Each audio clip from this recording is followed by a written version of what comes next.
Alrighty, hello guys, it's Core here, and welcome back to my channel. Today I'm going to be streaming some top 8 Blitz Diamond Cup gameplay from EU server today.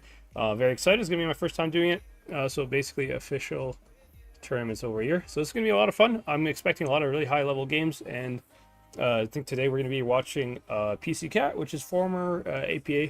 However, they're a new clan now called PCCAT. They're going to be fighting against SNTY as well as AQVA. So it should be very good games. Very excited for you guys, and hope you guys enjoy as well. I believe there should be a couple giveaways for you guys as well, although I'm not 100% certain. So if you guys want, just enter your username in the chat. I'll make sure I check it afterwards, and I'll select a lucky winner from there. I think there might be a couple lucky winners actually, so make sure you guys do that if you want to win some free stuff. I think it's like battle passes, stuff like that. I'm not 100% too sure, but yes, that's an opportunity for you guys to win that, as this is an official stream. So let's go ahead and take a look at the lineups now. There's only a minute left, so we're going to go ahead and go do that. Now, PCCAT here, they are fully ready, and we are playing the map Winter Malinovka, by the way. Now, Winter Malinovka, it is not really exactly the most balanced map. I believe the spawn that... Which team we're on? We're on Serenity. So Serenity actually has a better spawn in this situation here. And now PCCAT is using double T100 and E6 and 4 116s. E6 is a bit of a unique pick here. 116 is definitely very heavily meta. Ever since they gave that tank, reactive... Well, it always had a reactive, but ever since they gave it the Clipper, the 3-shot autoloader, it's become extremely good. Essentially every single team is going to be using it. I'm very sure of this.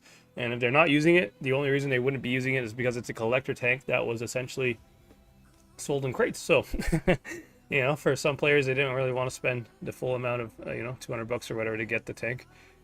Some players might have got lucky, some players not so lucky, but yeah. So take a look at Serenity here. Serenity, though, I mean, they're also using Type 5s, although they changed it, seems last second. Okay, so Serenity, you're using 116. Hori T62 is a unique one as well. Usually teams are not using T62s much. Most of the time it is the E50 that's used. So I'm actually very interested to see here where Serenity goes with this lineup. I believe they're going to have like a bait setup. Probably they're going to send T62 somewhere like on the med side, and then they're going to have double Hori premium. That's the only logical explanation I see to them using a Hori on this map. Hori is not really good for brawling on the heavy side, so it must be for covering something on A. That's the only thing I can possibly expect, and I believe APA should expect this as well, or PCCAT should expect this as well, just based on the lineup. I know Uni's a very experienced caller. You should know what Serenity's doing here. But let's see what PCCAT's going to do, because they do have the bad spawn here. So let's go ahead and go into the sky. We do see Uni over here with the light tank. He is going to go spot A. El Murray in the second light is probably going to go to that spot in the mid here. There's like the mid bush right here. Probably is going to end up going there, unless he goes to C directly. Oh, looks like he's actually going B. Okay, now, what is Serenity? Oh, Serenity's using double Hori to preem the B lane. Okay, interesting. Where's the 62, though? 62 is playing on C. Okay, so Serenity actually completely fooled me with their lineup. Their lineup looked like there was a C lineup, but they're actually pushing town here. Now, PCCAT has the full info. Immediately, Bobby Fischer has to start pulling back. Same with El Murray. Yennefer as well. I think you got to get safe, man. Yennefer, I don't really know if his position is that good, to be honest. Yennefer might get actually killed here. He's playing on the wrong side. Like, he needs to be backing down the A, but they're backing down the wrong way. Yennefer might be killing himself here.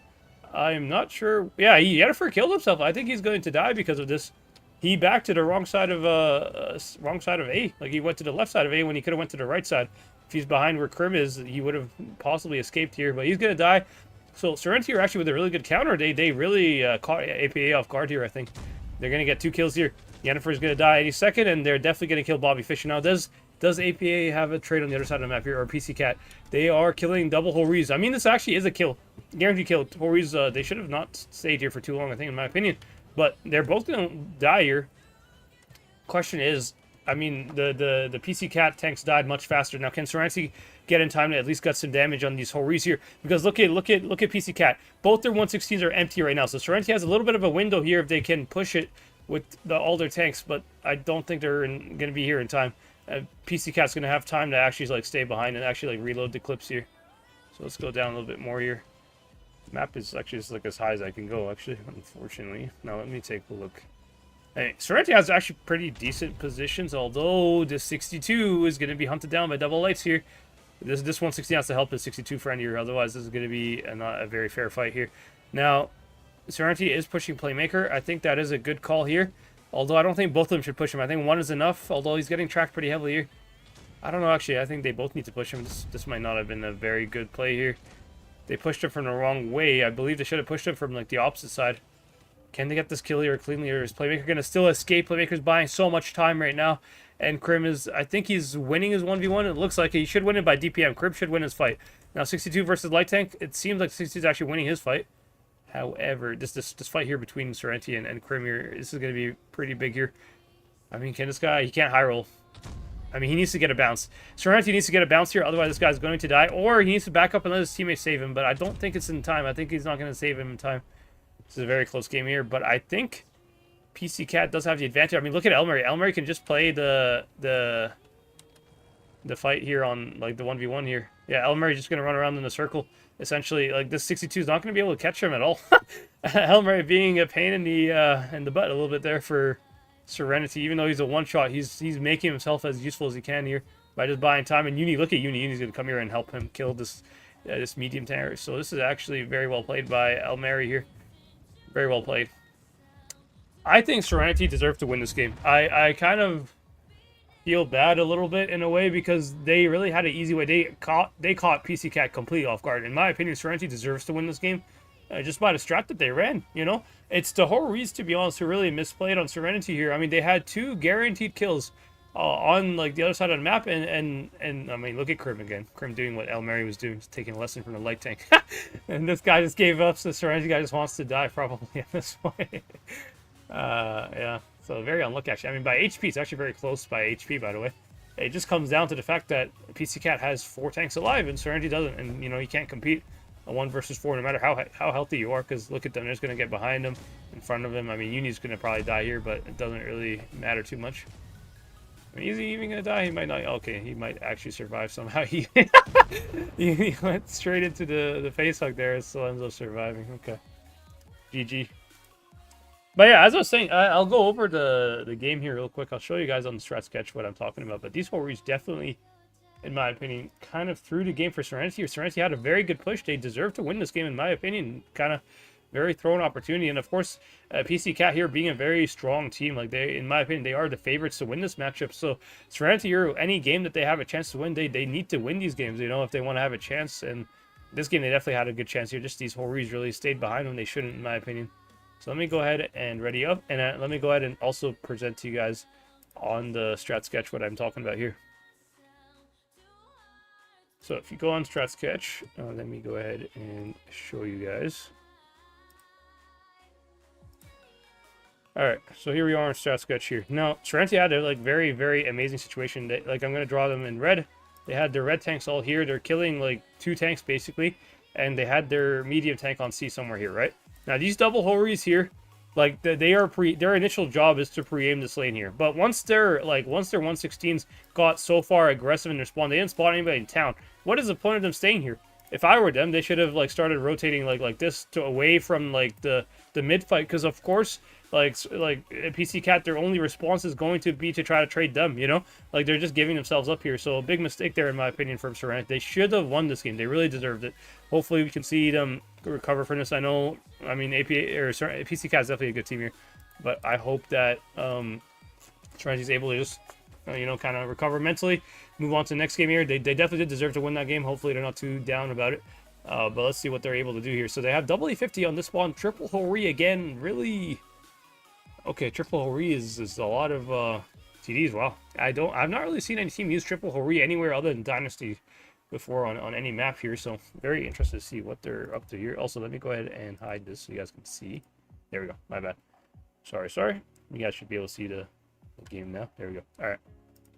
So as I was saying, triple Hori, I mean, again, seems like a bit of a bait setup. Like, if I'm guessing, although I was wrong the first time, I mean, I don't know why LCD's Horis, in a way, the Horis were actually the liability last game. So if they're pushing town, I don't know if they should be using Horis, you know, but in my opinion, probably they're going to send double E50, probably one guy to this house over here or something, and they'll have, like, Horis pre-aiming behind them in case they get pushed.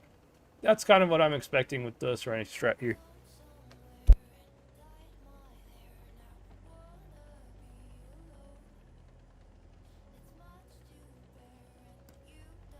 Uni taking the first shot of the game here. I think one of the E50s hit him, and yeah. Oh, it's actually a trade there. So, equal trade so far, although one of the SNTY guys just got hit. It is the 116 crossing towards C here. I don't know what exactly hit him. Bobby Fischer and not to be, I guess, they both hit him. Ooh, Serenity bleeding a lot more this game than they were last game. Although Serenity should be capping A for free here. A should be a free cap. Ooh, nice reset from Elmary, actually. I wonder if Uni can, like, peek up and reset here. Uni's not running. Uni might get, like, a last-second reset into this guy. I don't know if he's going to actually do it, though. It's risky, but he might do it. Is he going to do it? No, he's not. He's actually trying to kill the C50. Okay. Nice repush there from Uni and Yennefer and Krim and Elmary as well. 4-man repush versus 2. Serenity, you guys will have to make a move here. Do they have anything to trade on the other side? I mean, not really. Doesn't look like. Yeah, first C50 died, and Safe Allah here is going to definitely die as well. I mean, he has Horiz covering him, but I just don't think Horiz are going to be able to save him. He is just a matter of time here until he dies, essentially. I mean, even PCCAT could just sit here and just HE his turret, essentially, to just kill him over time without even peeking. Now, Krim should know that there's, like, triple Hori here. He should not be peeking this, and yeah, they're just killing him, like I said, safely. Yeah. Not gonna lie, I think this was a total failure of a strat. I mean, I understand their idea, but, like, a good team killing this position here is not going to give you easy shots. And yeah, I mean, now Serenity has triple Hori here, and new Ko-fi subscription from __ Type 5 my as well as 116 also. Oh, thank you for the Ko-fi subscription. Really appreciate it, man. Let me go ahead and actually check that out real quick. For Mythos, thank you, man. Really appreciate it. Welcome, welcome. Thank you for the donation, man. Very appreciate it. But yeah, let's continue going on the games. I'll talk about it after, but thank you again. But yeah, Type 5 here is definitely going to die. I mean, PCCAT, you're just playing this game very clinical, to be honest. They gave Serenity nothing. They didn't give them any, like, there's no overextensions at all. You can see every time PCCAT is killing a tank, they are using it cover to do it. They're not pushing to the open, and that's the only way the Horis can farm them, is if they push into the open, you know? And they're not doing that. They're using cover bind, building this stuff, and, like, they're forcing the Horis to have to, like, YOLO them, essentially, to do anything. But it's far too late. They've killed, like, half their team already, and the Horis, like, have yet to be any, like, use here. They're finally killing Krim here, which is okay. It's a kill. Uni might die as well, to be honest, actually. So they might be able to get 2 kills here, but the problem is Hori has reactive armor, and it's going to run out. The second the Hori runs out of reactive armor, it's going to be focused so heavily, and it's going to die very quick here. I mean, this Growl of Adam here is going to die very soon. There we go. And, I mean, Yennefer's going to have one more. Smart Boy is also going to die in, like, 2 shots, essentially. I mean, Hori's made it somewhat of a closer game at the end, but it's not really a close game if you think about it. I mean, look at Playmaker, not to be both, like, fully loaded 116s coming from behind here. There's nothing Serenity can do. And I just got to say, Serenity got outplayed in this one. Definitely PCCAT deserves to win this round here, 100% for sure. But, you know, like I said, the first round, I think they deserve to win. So, at the moment, in my opinion, score should be tied 1-1. However, it is 2-0 for PCCAT. So, PCCAT here on a good start. They won both Wintermale spawns. And next map, I believe, is Faust as well. So, I'll go over Faust real quick and kind of show you guys how Faust is just genuinely played. Let's go ahead and just ready real quick, and I'll show you. So, Battle Pass, or no, not even Battle Pass, T25 Pilot. Yes, no thank you. I would not like to buy this. I don't even have the gold to get it. But yeah, let me go ahead and show you guys the strat sketch here for Faust. Now, if you go ahead for Faust. So this is Faust, kind of. Faust is actually a pretty equal map. There is no, like, favorite spawn, in my opinion. It is, like, pretty, like, symmetrical. On Wintermale, I mentioned that the south spawn is a little bit better than the north spawn. But this spawn is actually pretty equal. Nothing to do here. Basically, most teams usually have always, like, something on this ramp here. It's very rare for a team to, like, give up the ramp if they're playing on red spawn. So typically what I would expect is, like, something like this. Like, you know, you have a tank here. Sometimes, like, a light tank capping the base, or the light tank would spot mid. Depends. And then, you know, just, like, holding some positions, like here, kind of, maybe here, and here. Something like this. This is kind of usually how most teams play. And in the end, sometimes they play aggro A, or sometimes they push C. It depends on the spawn, I guess, or it depends on the information that they have. But yeah, Faust is a pretty symmetrical map, so you can go either side of the map on Faust, but the most important thing is the ramps here. If you lose ramp control, you lose a lot of, like, map control, because the ramps overlooks over B, C, like, they all overlook on each other. So, like, it's like a bit of a diamond formation here. So one team losing the ramps completely means they basically lose, like, half of the map, essentially. So I fully expect teams to both try to fight for ramp control, and sometimes this does lead into, like, a brawl at the end. So we'll see what happens, but let's go ahead and go into training room here and see what team is running what. Now let's go ahead and hide the strat sketch and go check, not the training room, but the tournament room. Ooh, safe Allah, you got it ready up, bro. There's like 4 seconds left. All right, there we go. All right, double lights for Serenity, double Hori again. They really do like their Horis. Although I have to say, I don't think double, like, they're using Horis a little too much on a brawly map, man. Like, Horis, like, if they're, PCCAT is a good team. They're not going to give you free damage like this. In my opinion, you should not be using Hori so much versus a team that is not going to overextend, not going to overpeak as much, you know, as maybe like a different team. So in my opinion, Hori's is very very ambitious pick here. But let's go ahead and go to the sky. There we go. Oh wait, there you go. All right, so we're actually definitely going near the ramps here. Fully expect to play in ramps. Guys, just blowing my nose. All right, yeah. So SNTY are going full ramps. It seems like it. Although they do have Hori, which is like really unexpected. Like I don't know why Hori. Oh wait, Safelot might get a reset on Uni here. Actually, he might get a reset. Although he's peeking the wrong side of it. Does get a shot in nice. Now APA going full A. Now I didn't mention in the beginning of the game that like usually teams don't give up this ramp here. The fact that APA fully gave up the ramp, I think, could actually come back to haunt them here because Serenity Light Tank here could cap B and C right now. There's nothing stopping him. And like yes, full APA team's gonna get A cap, yes. But I mean, as long as Serenity plays this properly here and doesn't give them free kills in their spawn, I mean they just gotta pull back. This Vabon needs to pull back, to be honest. He is in very big danger here. He's playing way too aggressive for like the tank that he's in, to be honest. I don't think this is going to work out for him. I have a very bad feeling about Vabon here. I want to see the POV of not to be here. What is Vabon going to end up running into here? Because I have a feeling he's just going to get 5 116s in his face, essentially, and just die in 2 seconds. Oh, he is pulling back. Is it fast enough, though? I don't know if it's fast enough. I mean, oh, there's Hori. Oh, Hori bounced. Not to be should get another shot in here, possibly. No, it doesn't look for it. He's just looking for it. Yeah, Vabon is dead, man. Vabon's dead. Look at the way Not to be's driving. They are 100% trying to kill him. Now, they do get good trades. They do get good trades on Vabon here. I mean, basically, Not to be's going to die for this kill. Although Vabon, actually, Not to be's going to survive. Yeah. I fully expected this. I fully expected it. Now, Hori might share a very similar fate as Vabon, in my opinion. He is probably going to die as well, and this is a problem against Serenity. Like, they're not reading the situation very well here.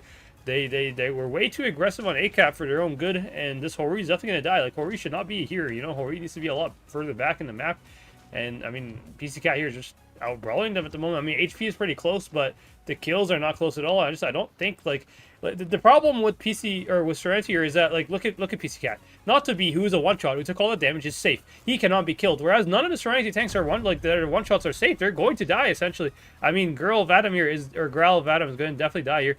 And, I mean, Uni is just trying to delay 2 light tanks here. I mean, it is kind of close, to be fair, but I don't see how Serenity can win this. And basically, all Uni has to do is just run towards Not to be here. Not to be has a whole clip ready for whatever light tank YOLOs him. And Serenity, I mean, they're close on HP, but like I don't think they can win this. I mean, Yennefer here is not a one shot. Yennefer is not a one shot for the Hori, so Yennefer is definitely gonna kill the Hori here, no matter what happens. Hori is going to die. I mean, and yeah, look at like Uni and not to be just like they just went to like the same spot basically, and they can't push him anymore.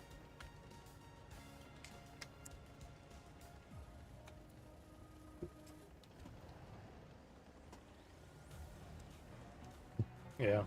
I mean, it was somewhat of a close game by HP, actually. I mean, Serenity is technically winning this game somehow, but I mean, maybe they have a chance to win, actually. Playmaker is very isolated if they can kill him. I mean, does PCCAT have Crossfire on him? They do. Ooh, that light tank just got new. Oh, that might have ruined the chances that Serenity had here. They need to get this Playmaker kill. Playmaker's playing this very well. I mean, can Safe, yeah, if I was saying, if Safe can kill Playmaker and these guys don't need to peek, it'd be huge, actually. He's bouncing, though. The Maker knows that he's getting... Oh, mistake there from the 116. Did not need to do that. The light tank was going to kill him over time, man. He did not need to do that at all. But, okay. 2v3 here for Serenity. I mean, it is still somewhat doable, but... I mean, Not to be is a one-shot. Can this Sergey guy get him? He knows exactly where he is, but he knows where he is. He knows that somebody's on decap here. So... Ooh, the adrenaline. Who has the reload? Who has the reload? I think it might be Uni. Oh, that was so close. That was such a close. Oh my god. That came down to milliseconds. Uni almost had that. He shot first, but the adrenaline on Safelot here saving him. So, Serenity here 2v1 now. Grim is going to have to clutch up. And I think Serenity is going to win this just by caps. I mean, 940 cap, actually. Serenity's going to win this. I have no idea how they brought this game back. I have no idea how. Serenity managed to win this game. PCCAT definitely made a mistake here somewhere. I will have to watch the replay of the stream here. I have no idea how they managed to come back from this. I mean, PCCAT actually had like the ideal push. They literally had 3 kills essentially. Now, Sergey here just wants to go in. He wants the extra damage. Game's gonna end though. Anyways, he's not gonna have time to do much. But yeah, wow, very well played by Serenity. I have to say, props to them. Their light tanks definitely carried this game here. I really don't know how they managed to win this. Like, I thought that PCCAT was going. I mean, to be fair, PCCAT deserves to win this. Like, they got basically 2 free kills and then like untraded kills. Essentially, Serenity was unable to kill. Not to be like, even though he's a one shot, he survived. Although El Murray doing only 1 shot of damage here with the 160. I mean, how many? Yeah, 7 shots fired, only 1 shot penned is kind of not a good look. Although Vabon also shared a similar fate, but Vabon like that makes sense. He died. You know, he had 7 tanks killing him essentially. But yeah, interesting game here, I have to say. So Serenity on the scoreboard, 2-1 for Serenity, or 2-1 for PCCAT. Still Serenity though, they do get their first round, so congrats to them. Hopefully it's a close set. I'm excited for some nice games, but we're gonna go on to the next game here. And I'm really surprised with Serenity. I mean, I'm kind of expecting them to just continue picking Horis at this point, even though in my opinion Horis should not really be used that much in my opinion. But let's see what they're up to here. A couple of them picking Type 71s, but I don't know. Yeah, it looks like they're using a Type 71. That's like the first one I've ever seen. Serenity with some interesting lineup picks here. PCCAT using a pretty standard lineup, 5 116s, an E6, and a light tank. Yeah, that's a very standard lineup. No surprises there. Again, like I said, E6 is a bit of a new pick, but 116 is definitely a spammable tank. Most teams are using it if they have it. Serenity on the other hand. I mean, let's see actually. Does Serenity does their type even have the 116? I would like to see this. Does he even have the 116? No. So Serenity are not as much of pay to win. I mean, what about Shapey? Does he have the 116? He has the Type 5. But no, he does not have the 116 either. Okay, yeah. So Serenity a little bit handicapped by lineup here. I really feel bad for them, to be honest. It is one thing I don't like about these pay to win meta tournament tanks, is if you don't get them, then you're somewhat at a disadvantage just by lineup. And in my opinion, Serenity is at a disadvantage just by lineup. The 116 is a very strong tank. It will completely counter a Type 71 or a Hori. So, it will be a little bit on the back foot for Serenity here. But let's see what they're able to do here.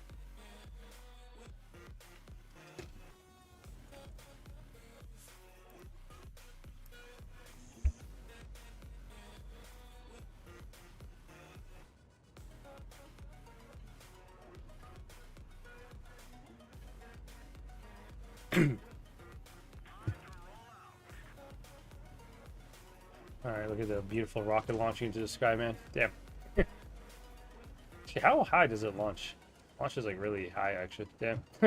Anyways, let's get into the games here. So, Serenity Light Tank is capping C. Looks like Serenity's playing more similar like they did last game. They're going to use Safe Law again to try to reset the base here. Although, oh, Uni spots him. That's huge. Uni spots him. Uni spots him. This Light Tank might get nuked. Uni did not shoot, though. I'm actually very surprised Uni did not actually take that shot. In my opinion, he should have taken it, actually. If Uni shoots that guy, he's spotted for 20, and it's important light tank damage, to be honest. Uni needs to have the 1v1 versus this guy later in the game here. Although it's not really a 1v1. There's 2 Serenity light tanks. Alright, so 116, Type 71, and Hori. Again, I mean, I, again, kind of fear for this Type 71 and this Hori. Like, look how aggressive they are, man. I mean, they're kind of fortunate that PCCAT's not doing what they did last game. Although they could. They're kind of doing their rotation for it. Are they? Yeah, I have a feeling that they're going to push A again. I mean, is AQVA going to just die from Serenity? Let's see what happens here. I mean, I have a feeling that, yeah.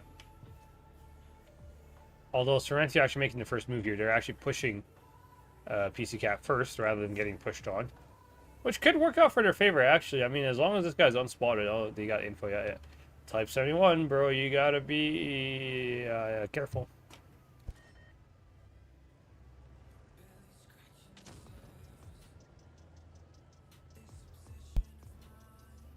I fear for this type. I think he's gonna die again. I don't know, Serenity. Did you guys not learn from your lessons from last game? Like last game, the same thing happened to him. It's about to happen again. This guy is going to die very quick. I don't even think he's gonna get like.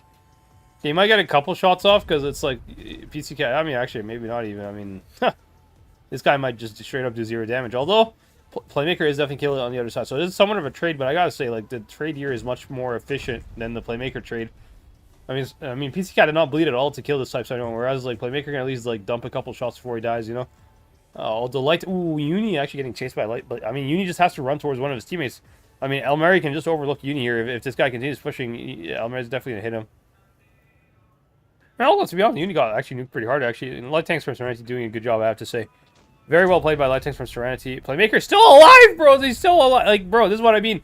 Like, the Type 71 died probably doing 0 shots, like 0 damage, and Playmaker basically took a 116 to the grave with him. You know, like, it's not comparable. Like PCCAT definitely are winning this trade, and they should win this game. Like, I'd be very surprised if Serenity's able to bring this back here. Like, I really don't understand Serenity's logic of just leaving a tank in spawn to die every single time when they're fully stacked on the D side. Like, it's just a free kill that they're giving every single game, and it's making like PCCAT's like games here very easy. Although 4 versus 4 right now is a close game, but like I mean, like I said, I mean PCCAT deserves to win this game. I mean they definitely traded better, and by HP they have double the amount of HP. It's 8k HP versus 4k HP here, so.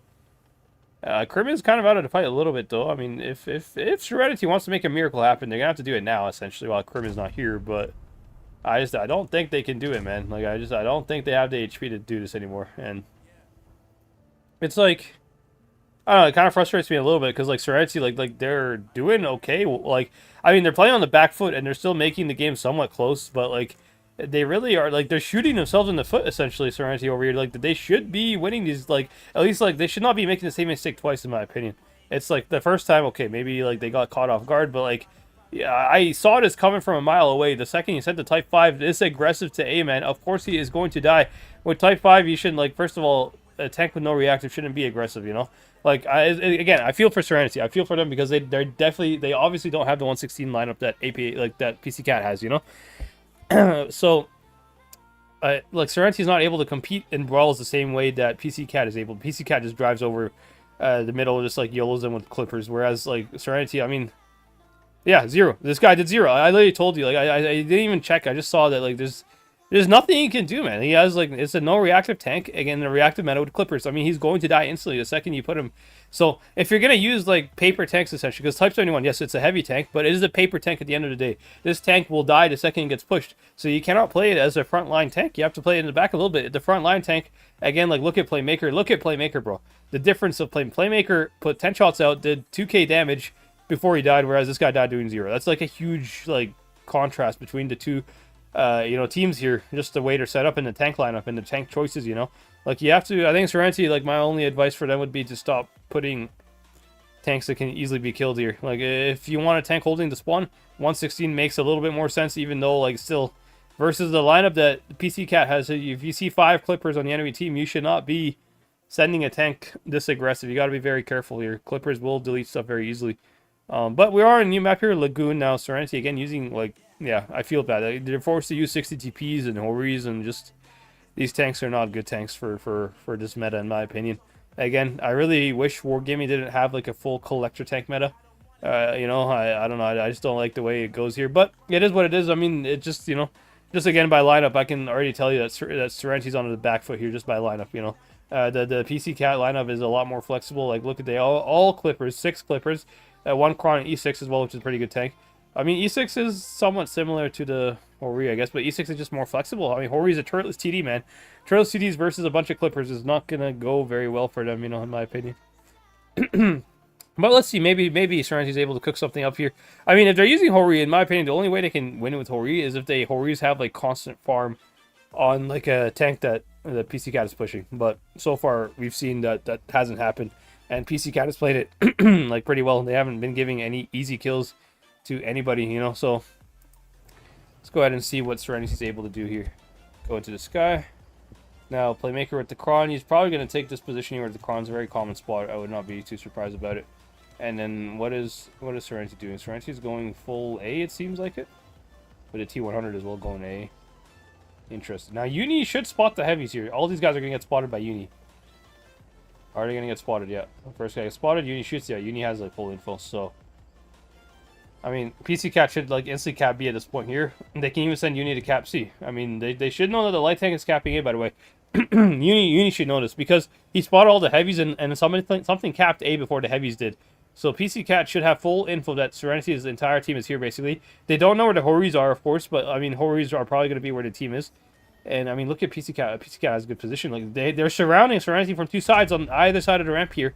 I like PCCAT's positioning. I really do. Now, Crim just has to run away. That's, like, the main thing here. But PCCAT's going to get double caps and, like, I mean, I don't know. Serenity has to push this with double Hori. I mean, double Hori does have reactive, so it does somewhat work. I mean, Serenity could actually, yeah, they could. Playmaker is a kill here, actually, if Serenity gets behind them. PCCAT's in trouble. If Serenity has the confidence to make this move, they could get very good bleeds here. I mean, Elmeri's going to be in trouble next. I mean, somebody here is going to die from PCCAT. Elmeri, like, not really reading the situation here. The same, like, Playmaker had the situation. That was a good read from Playmaker. He just ran away. Elmeri, in my opinion, is going to die for free here. He is going to be a free kill for Serenity, so... Well played by Serenity. Now, Hori's does. Can Hori's trade Bobby Fischer here? I think Serenity should win this game. Serenity has a good situation here. They have free kill on Elmeri, and Hori's are probably going to kill Bobby Fischer here. They have to ignore the light tank and just kill Bobby Fischer. They're bouncing, man. Hori's, you guys cannot be bouncing. You got to pen your shots. Come on. It's like, you know, once your reactor runs out, you're basically going to die very quick here. You guys got to get the most out of your tanks here. They are shooting the light tank. Why are they shooting the light, bro? They both failed HE on the light tank. Oh, my God, man. I don't know what to say here. I mean, Serenity could still somewhat come back from this. I mean, in my opinion, Bobby Fischer should have died by now. Although the light tank could die, nice. They get the light. Okay, actually, not a bad trade from Serenity. Not bad at all. They do give the light tank, and then they're holding their ground in mid here. Yennefer is probably gonna die now. Growl Vadim here just needs to survive. Although he should be safe. Like yeah. Serenity should win this game. This should be a Serenity win. They deserve to win this game. I hope they win this game. Let's see how it goes here. I mean, not to be here is going to die, yeah. So it's just a matter of time until they die. But I think the mid fight's going in the favor of PCCAT here. I mean, Crim is not able to be too aggressive, to be honest. I mean, they're just gonna kill him basically. Crim is a kill here. He cannot escape. Light Tank's gonna kill him probably. I mean, Playmaker is as well kind of trapped. Yeah, I mean, it's a close game here. Actually, maybe Crim can actually survive a little bit here. But I mean, Light Tank should just YOLO him and kill him here. Does Laurel? Can Crim get the HE bounce here? He's just gonna shoot HE at him. Does he get the bounce? He does not get the bounce. Okay, it's yeah. Game for Serenity. Okay.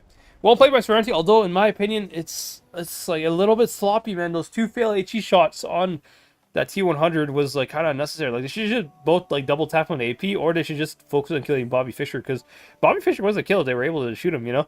I think them going for a light tank was a little bit risky, because if that light tank runs away, you know, like you should never focus a tank that's going to be like not guaranteed kill, you know, because essentially what could have happened there is that both the Horis from Serenity could have shot Uni here, the light tank, focus him out, made him a one-shot, and then if Uni manages to run away as a one-shot, he is still useful as a light tank, as a one-shot light tank, he is still useful. He can just sit in the back of the map, use his camo, like his good camo, no one's going to ever spot him, and he's basically going to farm a lot of damage from the back of the map. So, Serenity, in my opinion, in this situation, they should be just focusing on the heavies here. The light tank is going to be forced to run away anyways, and I mean, the fact that they killed Uni here is probably what helped them win this game. Had Uni escaped as a one-shot, I think this would have been pretty bad for Serenity here, actually. But well played by Serenity. They are very close, like you said. This is a very close set here. Like they could still do a nice upset and actually beat PCCAT here. We'll see. But now we're on the other spawn of Lagoon here, and PCCAT taking 6 116s and 1 light tank. Pretty standard lineup again.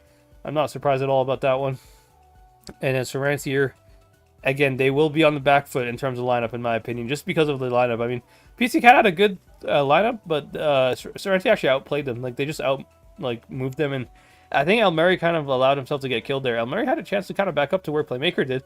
Had Elmeri been able to escape where Playmaker went, I think, or at least pull back a little bit more towards like the rock in the middle there, he would have been able to side scrape off that rock and maybe survive a little bit longer. Would have possibly bought them a bit more time to win the spawn fight. But you know, in the end, a bit of a mistake, I think, from my opinion, from Elmeri. But let's see next lineup here.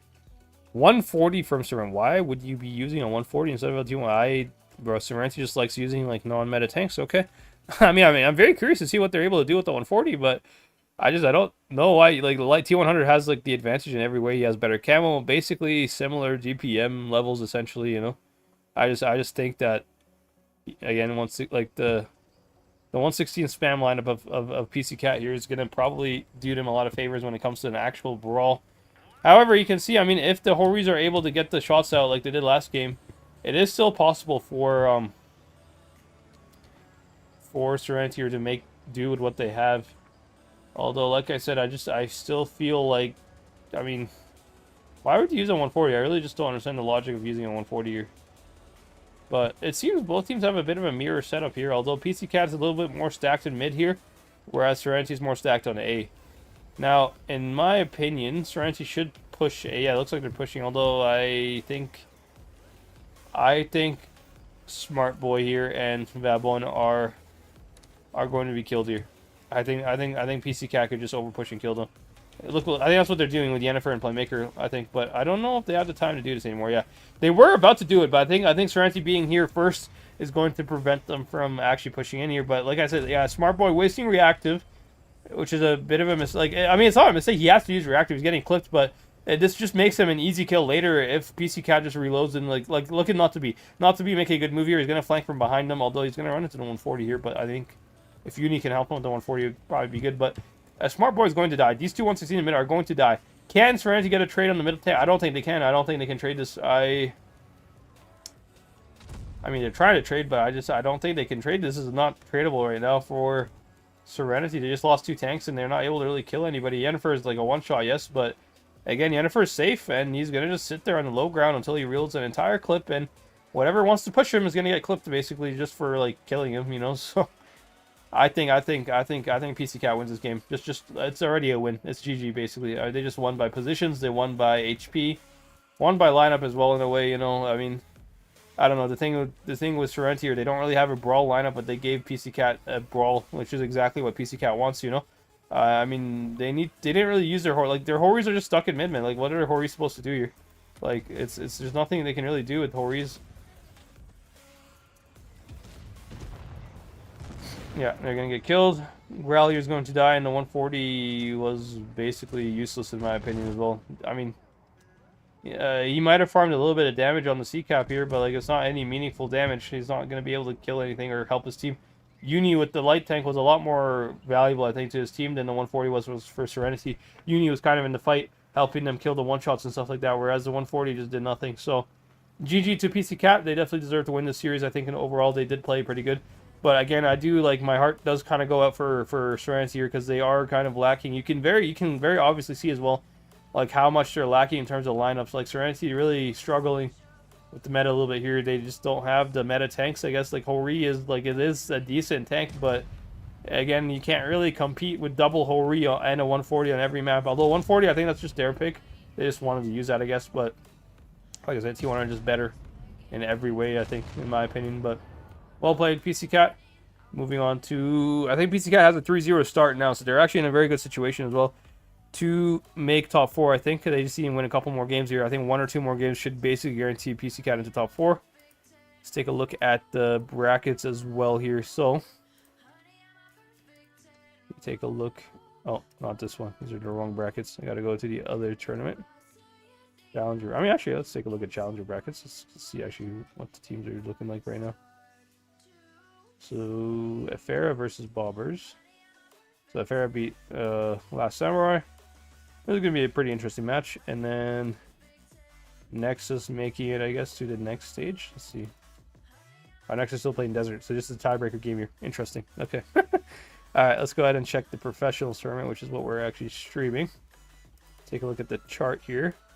B-Love on 3 wins, AQVA on 3 wins, PCCAT also on 3 wins now. I mean, they just, their leaderboard hasn't updated, but they are on 3 wins, so they should be, yeah, 3 wins. So they play AQVA versus PCCAT. It's going to be a very good match, actually, because if you take a look at the leaderboard, AQVA and PCCAT are both on 3 wins each, so whoever loses the game is going to, like, it's basically going to affect the leaderboard a little bit.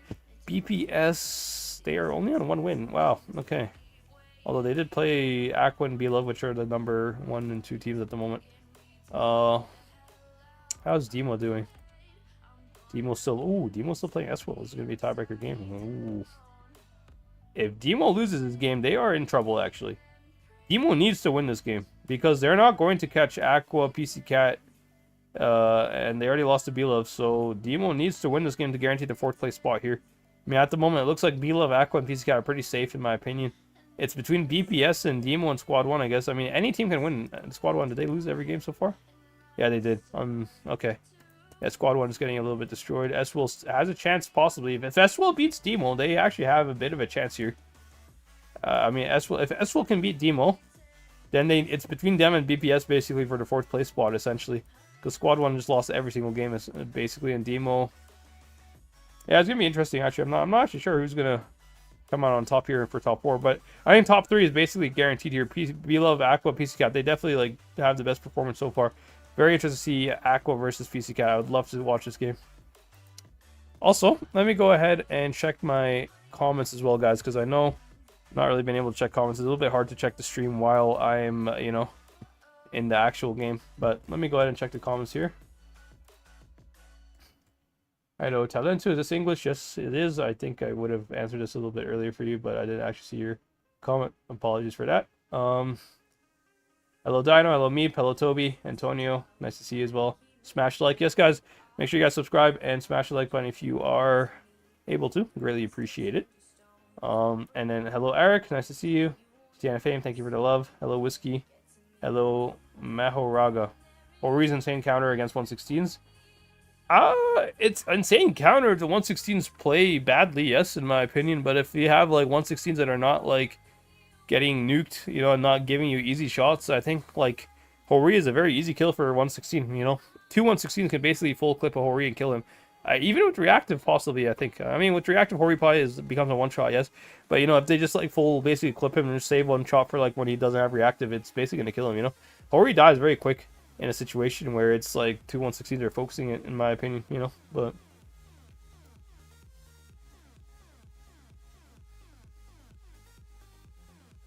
hello Dondi, nice to see you. Team FA, welcome. Vilka's pay to win base tournament. Yeah, essentially it is 100% pay to win tournament. I mean, every single meta tank is a collector. I think Hori is the only one that's like somewhat meta, but even that's like not that meta anyway. 215B a little bit too, but like honestly, since the 116 has been introduced, 215B is like basically useless at this point. Because, I mean, 215B is only good for heshing, like, MLEs and stuff like that. But, you know, there's no more MLEs for them to hesh. So, you know, the 116 is very difficult to hesh, actually. It's very hard to hesh a 116. The lower plane of the 116 is, like, tiny, man. It's like a little bar. You see where my mouse is? It's like that tiny little bar is heshable, maybe. And that's, like, 50-50. Even if you're, like, he's staying still, not moving for you, it's still 50-50. If you even hit that shot, you know, so... Yeah, fully pay to win meta, but you know, since it's pay to win meta, let me go ahead and get my pay to win tank out, you know. I have my gold boot. I do have my gold boot. Let me take out my cooldown because I'm kind of saving those for a tournament. Gold boosters is fine. We'll just go into game here. Our next game, let me check the next game. It should be in not this one. I keep like checking the wrong one here. Where is my next game?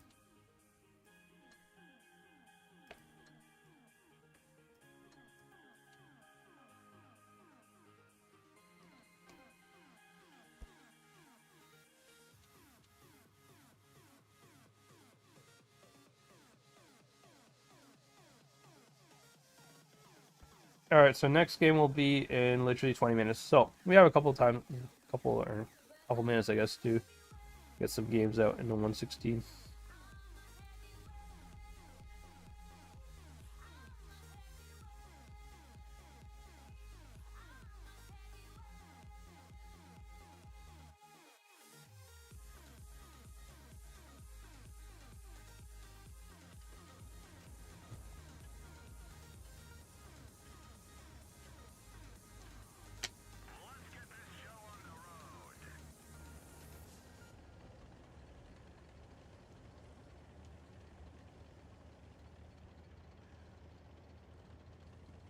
Lineup actually, yeah. Well, they have a lot of mediums actually. They could go med side with this lineup. It's kind of good for me actually because they go med side means I can push C pretty easily, and you'll see like 116 is so strong, man. The clip potential on this tank it just deletes any tank you're looking at, you know. And yeah, there's a guy capping C. That's exactly what I was hoping for. Now they do have a 183. That's the one thing I got to be a little bit careful of. Actually, is a 183 on the enemy team here. But yeah, the C100 could be an easy kill for me here. Oh, there's a yo. I spotted actually. Not spotted. Nice. Looks like our team's getting kind of destroyed. I mean, actually, we should be winning the med side. It's like 4v2 there. I don't know how they're losing it. How are you guys losing med side? That's actually a mystery I would like to know the answer to. Pup teams never fail to amaze me. Alright, let me go ahead. Oh, nice. Very easy active. Get the kill on the 7-4 here. There you go. Now I'm just gonna... Actually, I might just dump it this guy here. I hope he doesn't hit me. Yeah, look at somebody else, please. Yeah, he just went down. Not gonna lie, it's kind of a selfish move, I guess, to kind of let my 7-4 die, but I don't want to take a big shot for the C100, especially when I don't have reactive. The 116 module damage is pretty bad, by the way. This thing gets set on fire like pretty consistently, actually. So, just gonna wait for my clip. This is like the beauty of this thing, man. You just wait for a clip, and you're basically reloaded. All right, you just shot, perfect. We made a shot. Now we go in and we dump our clip into him. Shot in. We do get the max roll, 525. A track shot, and I think I can get another AP shot. There we go. Yeah. Alright, now we face hug this guy. I don't know if he can actually pen us and face hug. There is a cupola he can pen, but it's like if I point my gun up towards him. He's not even trying to shoot me, bro. This guy, like. Yeah. GG, bro. Pay to win medal. This tank is so pay to win, bro. I made a couple streams on it earlier. It's like, I ran 2 of these tanks in platoon. It's just, bro. It's just unfair, man. It's just unfair. Like, oh, he actually killed my teammate. Wow. Alright, well. In this 5-7 kill him, I really don't want to waste my shot. I would like to just reload my DPM here, but... Oh, we'll go ahead and get the kill. There we go.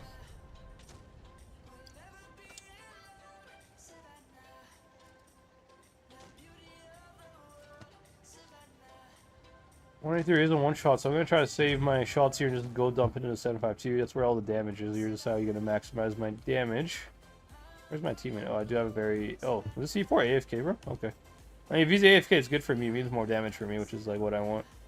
This guy's, like, screwed, though, basically. I am the tier 10 version of your tank, bro, but I'm just better in every way. I have reactive. I have 3 shots. What is this yo doing, bro? Yeah, I was going to shoot him, actually. Alright. Does your leg like lag out or something? What's going on with him, bro? What's wrong with you, buddy? Yeah, nice. Alright, I7 should get to skill you. 5K game. Telling you guys, it's a pay to win meta, man. I'm telling you. 100% pay to win. First game is a 5K win.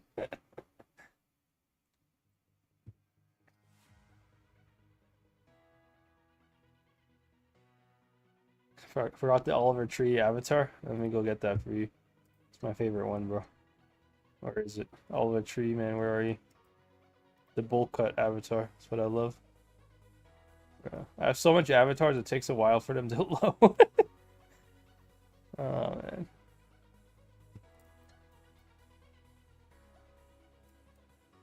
Yeah, lucky might actually save that replay.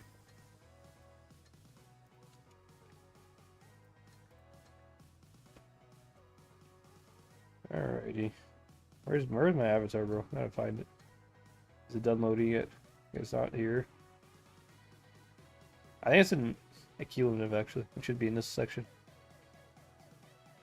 There we go. Is it? No, it's not. Where the hell is he, bro? Where did the avatar go? I'm looking for it. I'm sure it's here.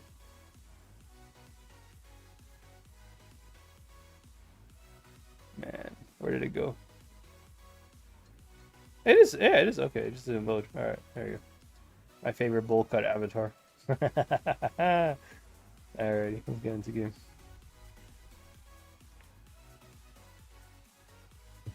When am I announcing giveaway winners? Soon, soon. I will soon. Obviously I have tournaments and stuff, so I've been a little bit busy with that, but don't worry, I will definitely announce the giveaway winners anytime soon here. Will be maybe like right after top 8 ends. Might be a good time for me, because then I'll be kind of free and not have to worry too much about my tournament. So I'll have a bit of a break, and then I can do, I could do the giveaway winners for that one, or maybe like even today or tomorrow. We'll see. It depends. But I do have top 8 games on NA today, so we'll be a little bit busy with that, of course, and then streaming EU basically. A little bit busy, but don't worry. I will make sure you guys will get your tanks. You guys, by the way, you do still have time to enter the giveaway. I did say giveaway ends September 1st, but I will probably extend that a little bit. I know I'm streaming some games right now as well, so if you guys are a new viewer or something, make sure you subscribe to the channel. If you subscribe and you check out my description of the video here, you'll see the link to my giveaway. Giving away 2 tier 10 tanks of your choice, as well as some golds, so 3 lucky winners here. So yeah, go and make sure you check that out if you want to win some tanks. Overall, should be good prizes for you. Also, what the hell is going on? What the hell? What? What? happened? Excuse me. Oh, what happened, bro? Wait, is that why people like lagging out and shit? Is the servers like crashing, bro? No, I'm okay. I don't know what happened. I'm surprised. How did it lag me out? I am very surprised. Did it count? Okay, let's try again then. What was that? I have so many questions for Wargaming. What happened there? Does this affect my stats? I hope it doesn't affect my stats. If it does, I'll be a little bit upset. Why is it taking? What's wrong with the servers, man? Because, yeah, I didn't notice that E4 was AFK last game, and so was the Yo, you know, so I don't understand what's going on to the servers. I mean, I'm loading into game now, but that's actually very weird. Any of you guys in chat? Let me know in chat if you guys had the same problem. Is this normal? I didn't actually see this before.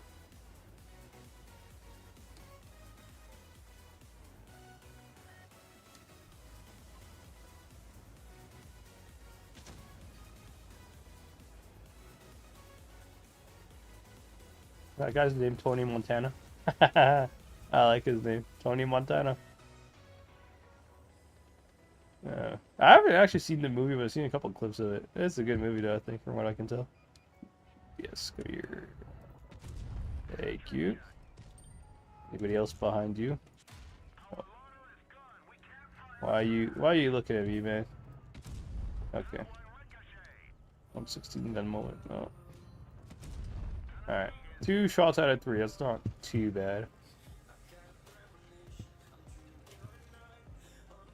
And this mount, I'm gonna just sit here in mid because I know this mouse is gonna back up eventually. I mean, if he's a smart player, he should back up. Okay, maybe he won't back up if he has a 1-3 behind him. However, this 1-3 getting spotted could allow me to make a pretty aggressive play here. You know what? I'm in the YOLO mood here. I think I can just full clip this one. I mean, what's gonna hit me, bro? There's nothing actually spotting me right now. Oh yeah, I got spotted now, but it's a little too late. Yeah, I'll just take the 300 shot there. As long as I can side script on this 1-3, I don't think he can do anything to me. I don't think this guy can like welcome, bro. Welcome to pay to win, man. I don't think he can pen me. Oh, you can actually pen me. Okay, well. To be honest, I probably should have used reactive there. Me saving it did not do me anything. I still got nuked. But it's fine. I mean, this guy's going to die, although I don't want to get shot anymore. Okay, but no. No, I don't have a freaking. No, I don't have a fire extinguisher. Okay. Oh, that's scared. Okay, we're on 13 HP, man. All right.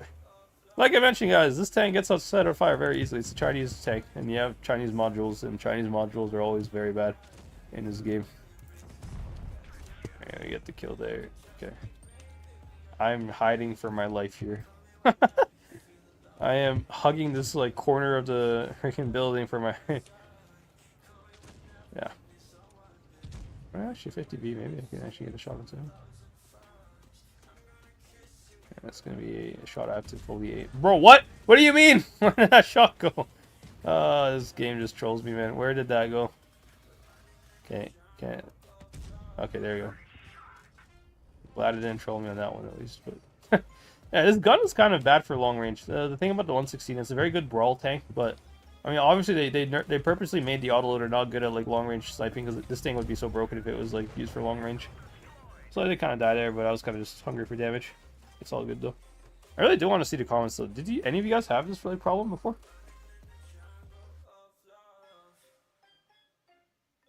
Ooh, Angel has a replay for me. Okay.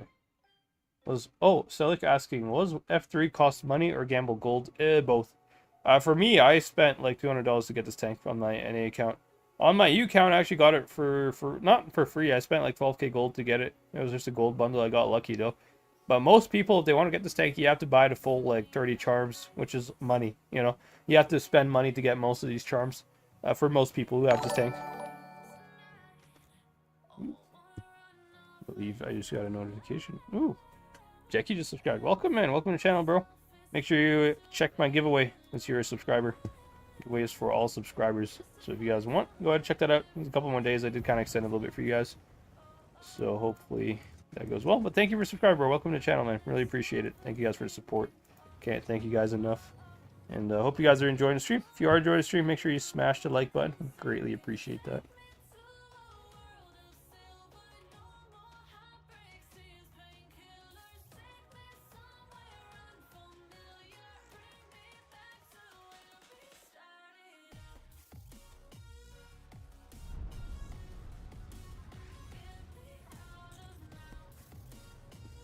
Alright, Ken's gotta get this kill here. I would greatly appreciate it. Come on. I mean, we're gonna win anyways by caps, I believe, but it would be nice. I think getting the kill would make my life a little bit easier, and then I could just get into the next game. So let me go check the chat again.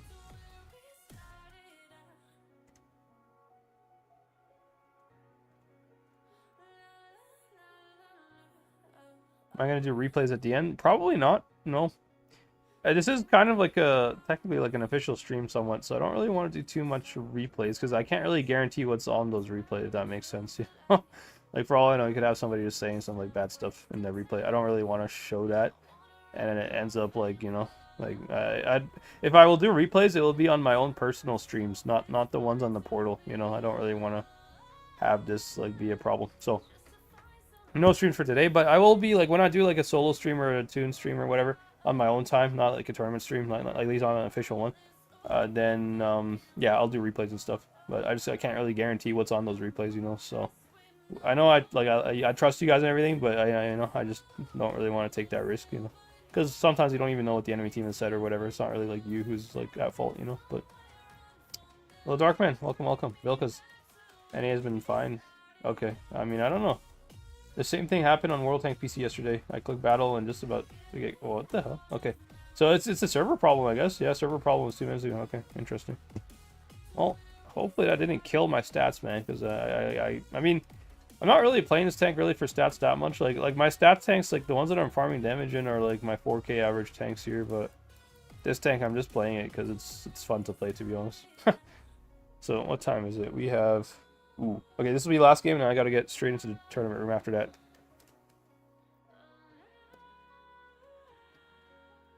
That's a nice game actually as well. It's on Dynasty. Should be a hopefully quick game. I don't want to take too long.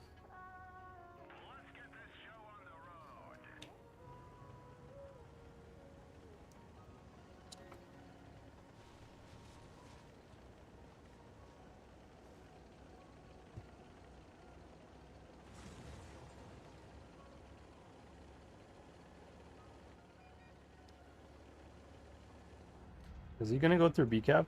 No, he's not. I was like ready for this. I was expecting him to actually go. Okay, 113 gun moment. I'm actually surprised that Concept penned me. Concept is not really known to have like really high heat pen, to be honest. And he killed my gunner as well. Again, Chinese modules, like I told you. I mean, even with protective kit, like my modules die so much. Like this tank really doesn't like getting shot at. Even though it's like it's meant to be shot at, it just doesn't do well with the modules when it is shot. You know. Let me try to angle my turret upwards here so I don't get shot too hard. Then we can push this already, to be honest. I would like to just... Okay, never mind. What? Okay. Bruh, this gun is actually trolling me. Alright. I do need to be careful this 183, bro. I'm a little bit worried of him. Although, him getting nuked here should be enough that they don't want to like push me. Also, I'm just going to use reactive and just dump a clip into this guy again. Like, look at this, like... This is just so unfair. Let me try to track him again if possible. There we go. And he can't pen me. I told you, 215B like really struggles versus this tank. I mean, you have APCR premium, which like kind of sucks versus like such a troll lower plate like I have. So I'm not gonna reload. I'm just gonna like try to like, yeah. I'm just like this guy just keeps getting perma-tracked. 116 like completely counters. Oh, okay. Yeah, I was gonna say counters 215B. Although I guess you could say 183 somewhat counters me. He just got shot by 183 as I was kind of trash talking 215B. It just 215B is just not a good tank anymore in this meta. It's really sad. Like the only like tech tree tank that was meta just became instantly not meta the second the 116 had a clip. Alright, I might actually save my shots here for a clip here because I kind of there's some like really healthy tanks here, although they're going to die pretty soon here in my opinion. Maybe I just get 2 shots and get a HE clip here. Nice HE, get another one would be nice. He's not giving it to me. If I'm lucky, I'll get a kill on this Concept here. Maybe some ram damage, although I think it's just going to die to somebody else. Ramming speed. Okay, 16. It's not really great. Now we got the kill anyways. Nice. Not too bad of a game. Well, yeah, that 215B, like that 215B didn't do anything that wrong. It just the 116 is just so much better at brawling than a 215B at the moment. You know, it just gets destroyed. Like that guy had no chance against me at all. Like let's see the damage that 215B did. 215B did. I mean, he actually did. Yeah, 1k damage. Yeah. He did what he could. So he didn't even play that bad. Like he didn't make a bad play or anything. He just like I just have a better tank than he does. Pay to win meta, man. I'm telling you guys. All right, is the room invite up yet? No, it's not. I'm gonna sit here. I'm not gonna go into battle yet. It should be up very soon here. Like it should be up like any minute actually.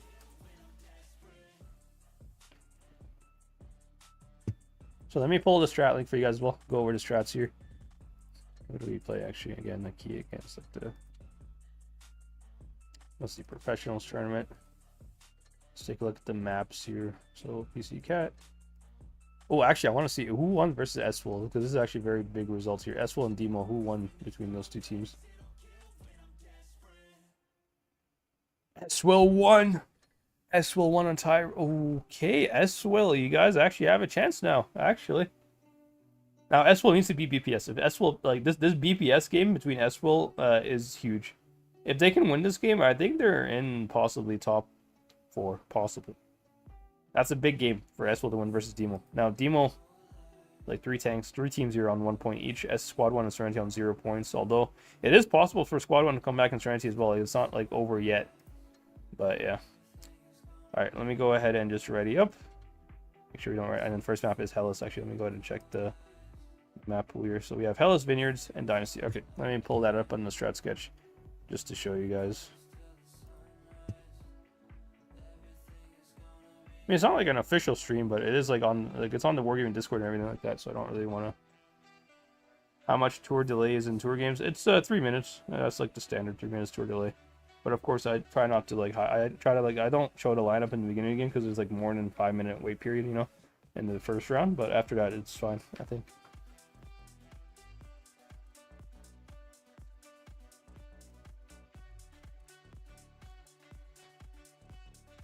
All right, Donnie, have a good one, man. Thanks for dropping by, man. Appreciate it, bro. Alrighty, let's go ahead and pull up this strat link as well.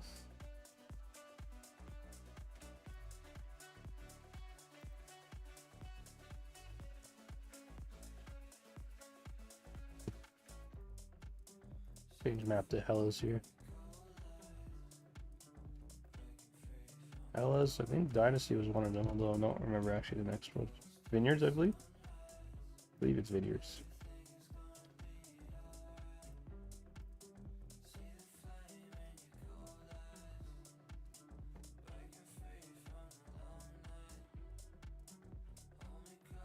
All right, Hellas. Hellas is actually pretty equal map, although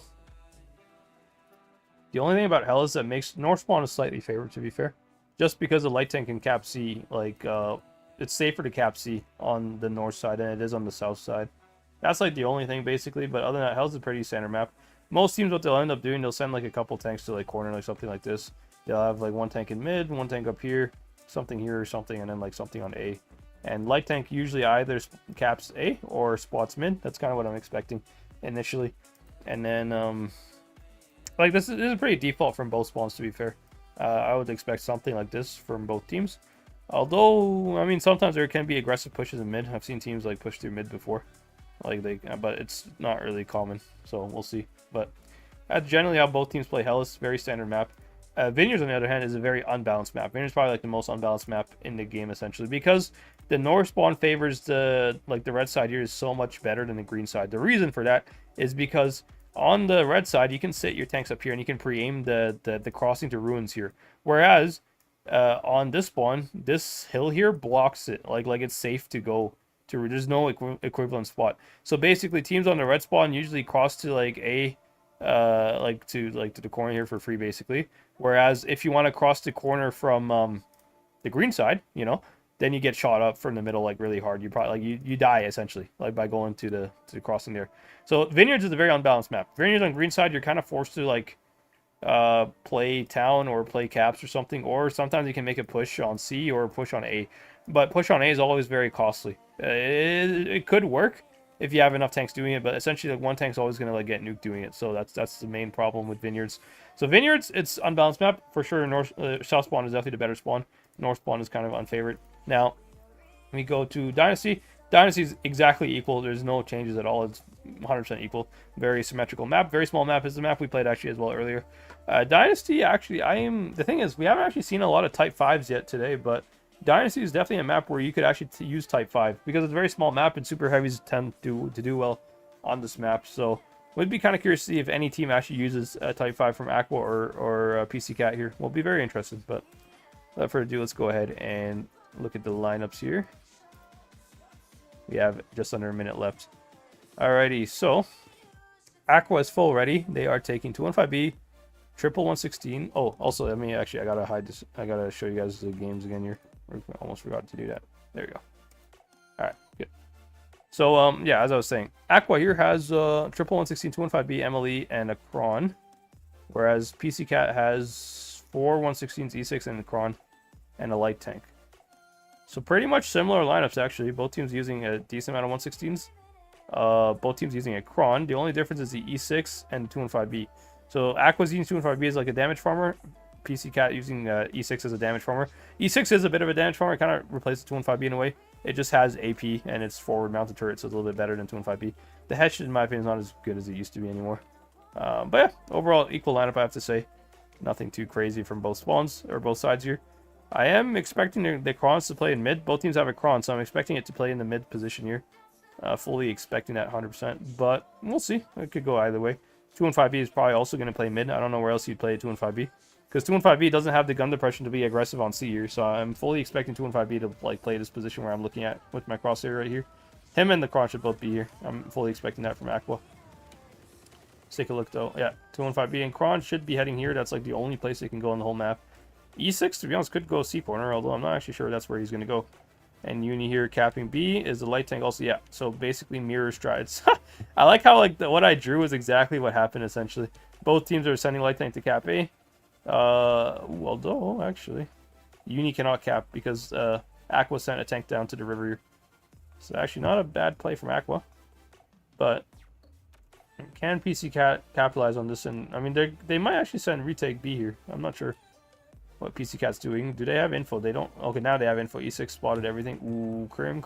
This is risky. Okay, Crim actually made it. Wow. It's still risky though. Crim has a Cupola. Yeah, this Cupola is going to be like sniped the entire game here. I just don't think this is going to go well for Crim.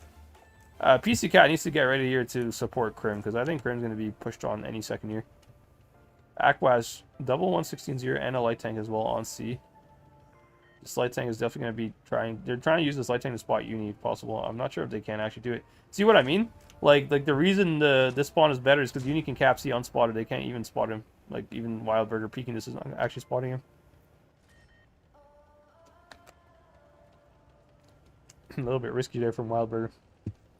Why did Wildburger do this actually? I don't actually 100%. I mean, maybe it's because Crim bled a lot. Ooh, Uni spotted for 20. Uni might get nuked here. Ooh, okay. F also does actually. I think AQVA has a free kill on Crim here if they take the time doing it. Crim is definitely a kill at some point, because if they have somebody flank from like the middle position, like they could just pincer him with the Kron and like from middle as well. Although PCCAT seems to notice, that's why they're playing a lot more aggressive here with their 116s. They are going to just focus this Kron. I think it's a good play actually. Good play, but like it's gonna cost a lot of HP for them. Good play though. Good play, and light tank also might die as well. Nice play there from PCCAT. Very nice play actually. Uni might die for this though. Uni has to be careful. Okay, he's safe. He's safe for now. Now PCCAT, I mean, Uni needs to kill the Kron somehow. Can you get the Kron kill? Just don't get HE'd. If you get HE'd, you might die. No, you're good. Okay. I mean, it's an okay push, although AQVA did trade this pretty well, actually. AQVA has HP advantage. They have 2k HP up, even though it's 6 versus 5 right now. But Ghosty has a whole clip here. If he can just get the clip out before he dies, Ghosty's not going to get the clip out. He's going to die very soon here. Oh, can he even get one shot in? Or is he just going to straight up die? He has time for another shot. 2 shots, okay. That's not too bad. 2 shots out of 3 is not the worst trade ever. He's lucky to even get those 3 shots off. He could have actually just straight up died.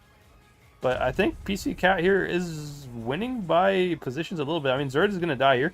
215B as well kind of sucks versus 116. What's going on the other side of the map here? Oh, Kron is dying to 2v1.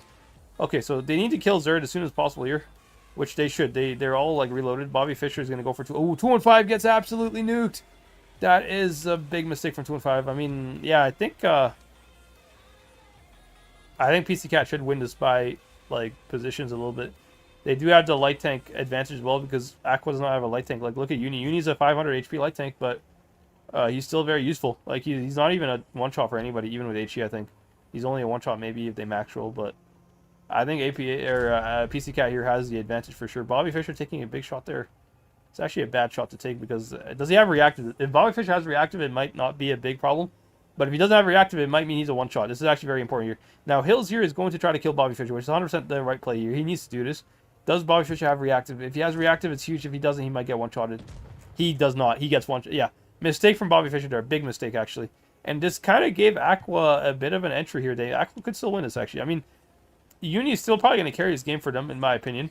But, I mean, Elmer is very healthy, to be honest. Playmaker, like, this is a problem with 116s. Even though not the bot to be here and Playmaker both have, like, they're both, like, low HP, they both have full clips here. So, AQVA, if they push them, they're going to have to eat an entire clip no matter what they do here. And AQVA has a single shot MLE as well, which is, like, really useless in this situation. So, I think, like, look, this guy's going to die. He died. Playmaker, who was 500 or whatever, like, ended up dumping 2 shots in and he died. Like, that's 116s that are low HP are so threatening. Like, it's so dangerous to be a 116, even if you're a one shot. It is so dangerous because that clip potential just destroys anybody that pushes you.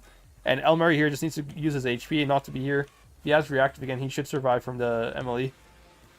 Which he does have reactive. He's going to take the one shot and he bounces even the hills. Yeah, just watch how fast his MLE dies here. He's going to die so quick, man. He's going to die so quick. And like, all he did was bounce one shot. All he did was bounce a single shot, and that basically killed him, you know. Yeah, I think, again, like, just the 116s, PCCAT did a good job of, like, keeping their 116s alive. Even the low HP 116s were so useful in the end there. I think the only mistake PCCAT there was Bobby Fischer there, just dying a little bit in spawn. That was unnecessary shot for him to take, and him taking that shot basically killed him, actually. Because if you think about it, had he not taken that shot, he could have dumped a clip into that MLE before he died, instead of just, like, dying right away, you know. So, well played there by both teams. Actually, I have to say, both teams played pretty well. AQVA with the nice early bleeds on the E6, but I think the light tank, I mean, PCCAT just played really well, to be honest. They had a really nice counter push to kill the light tank. The light tank dying for AQVA, I think, was a difference maker. Because Uni survived, and Uni was able to actually, like, keep a tank occupied the entire game there. Like, you saw he was, like, capping A and B, and so, like, the 215B that AQVA had, I think, had to, like, chase around the map for Uni, basically. And then, you know, like, it makes a big difference at the end of the game when you have a light tank and whether you have a light tank or not. Because if it's the other way around, if Uni was the one who got killed in the light tank, then AQVA would have been able to use their light tank to clean up the one shots. And you saw, you know, PCCAT there had a lot of one shots. You know, like they did. Those were definitely kills for the light tank if he was still alive. So PCCAT, I think them focusing out the light tank early on was huge. That probably helped them win the game. It was probably like the big difference, like, factor, because in the end by HP it was actually pretty close by HP. Just again, the difference was the kills, and they killed the light tank, and the light tank is so important in a meta where you know, killing like 2-shot 116s is very hard to do that as a heavy tank. It's much easier to do it as a light tank when you're sniping across the map here. So moving on to the next game here, you can see real quick AQVA using 215B and Super Conk. Super Conk is probably used for like the C corner. It's the only tank with gun depression. And then PCCAT using again the 5-116 lineup plus a Kron and a T100. Pretty similar lineups, although again AQVA using 215B. In my opinion, I don't really know why they're using 215B. And like 215B, I just don't think it does that well on this map, and it just generally doesn't do well versus 116s. But maybe they have a reason for it. I mean, has a nice gun overall, but like maybe it's used for like hesh spamming. Maybe they're trying to hesh spam as the C-cap or something like that. I don't really know why else they'd use it, you know. Let's go into the sky here and see what they're up to. Yeah, so 215B is going to play that spot again. Probably Kron will do the same thing as well. F is speed boosting. And then, is it going to be similar? Although, no. Uni is actually spotting the mid-crossing rather than capping the base here. What is PCCAT going to do? It looks like they're actually playing aggressive ramps here. Are they playing aggressive ramps? Seems like it. Can anybody shoot Wildburger? Kron might actually have a shot here. Can Kron hit him? He does not get the shot in. Your light tank is basically safe. Ooh, Uni gets info. There's 2 tanks on C here. Can Uni get out? Actually, Uni might get... Okay, he only takes 1 shot. It's actually not the worst thing ever. Had he got tracked or something, it might have been pretty bad. But I think PCCAT is going to push this, in my opinion here. I think the Super Kong is going to have a very short game. You can see, just look at, like, there's 4 clippers just surrounding 1 tank. Like, he's going to die very, very soon. Although this 2-5B actually might have like really good farm here. I really want to see his POV here. Yeah, actually, to be honest, the AQVA might have a very good defense for this. The Hesh, I mean, like I said, 2-5B is kind of useless, but if they drive sideways like this, they're giving him free Hesh shots. I mean, 644, that's a max roll with HE there. I think AQVA should win this based on their setup. I think AQVA has a better setup for this push here than PCCAT does. I mean, PCCAT, yeah, basically lost 2 tanks for 2 kills. But look, like positioning-wise, AQVA has much better positions. And this mid fight is definitely going to go in the favor of AQVA here. Krim is going to die. And this light tank is still, I mean, both light tanks are alive here. But where's Uni? Uni is helping the mid fight, it seems like it. But so, I think AQVA has the better, this mid fight is very important right now. But Krim is dying. But can they trade him for F here? I don't think so. I think, like I said, I think AQVA has better position right now because they're leaving 1 tank. Ghosty here is going to waste the time of 2 tanks when they're focusing on mid brawl here, which is very important. Now, Krim, oh, Krim might actually get this kill somehow. Oh, he bounces. Oh, Krim, that was a very important shot there. If he killed him, that would have been huge. If he killed him, that would have been huge. And now Uni, actually, I think Krim bouncing that shot actually killed like whatever chances PCCAT had here. Although they still have somewhat okay positioning, but this Kron is going to die soon.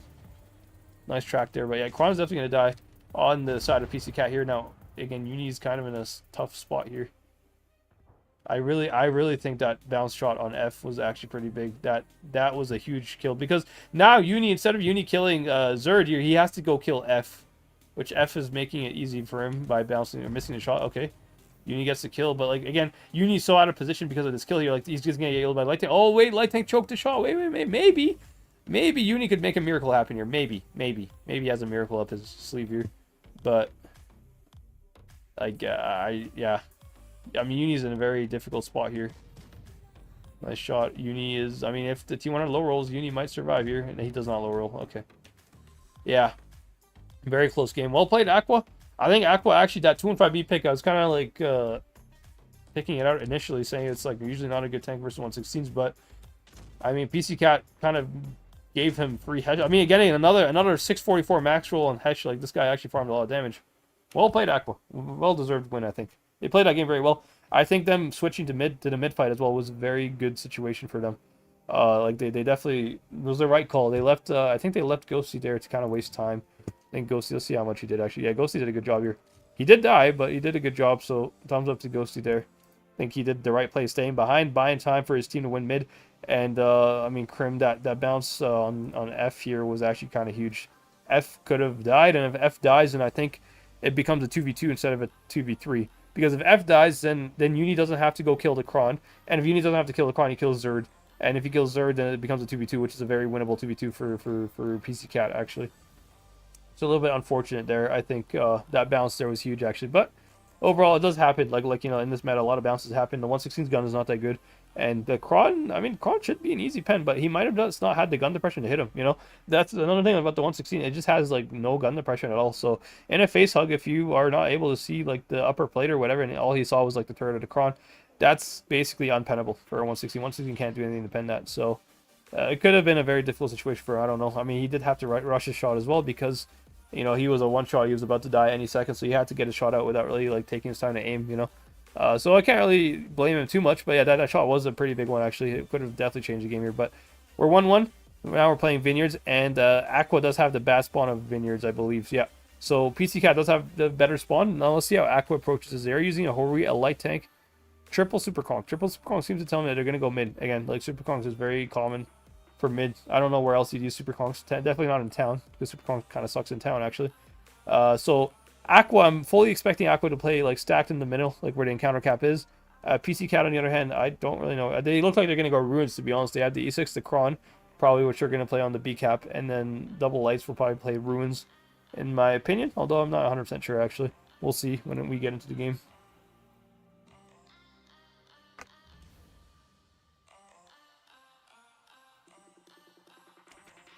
(1-1) AQVA and PCCAT. A big game here for both these teams, to be honest. Whoever wins this game is basically guaranteed into top 4, in my honest opinion. So this is, both teams are going to want to win this game just to make their lives easier.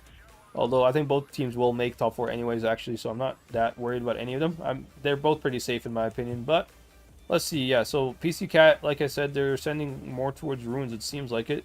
E6 and Kron. Where is the E6 going? Actually, E6 is actually going Ruins. Okay, interesting. So they're using the Kron only the Kron for that spot here.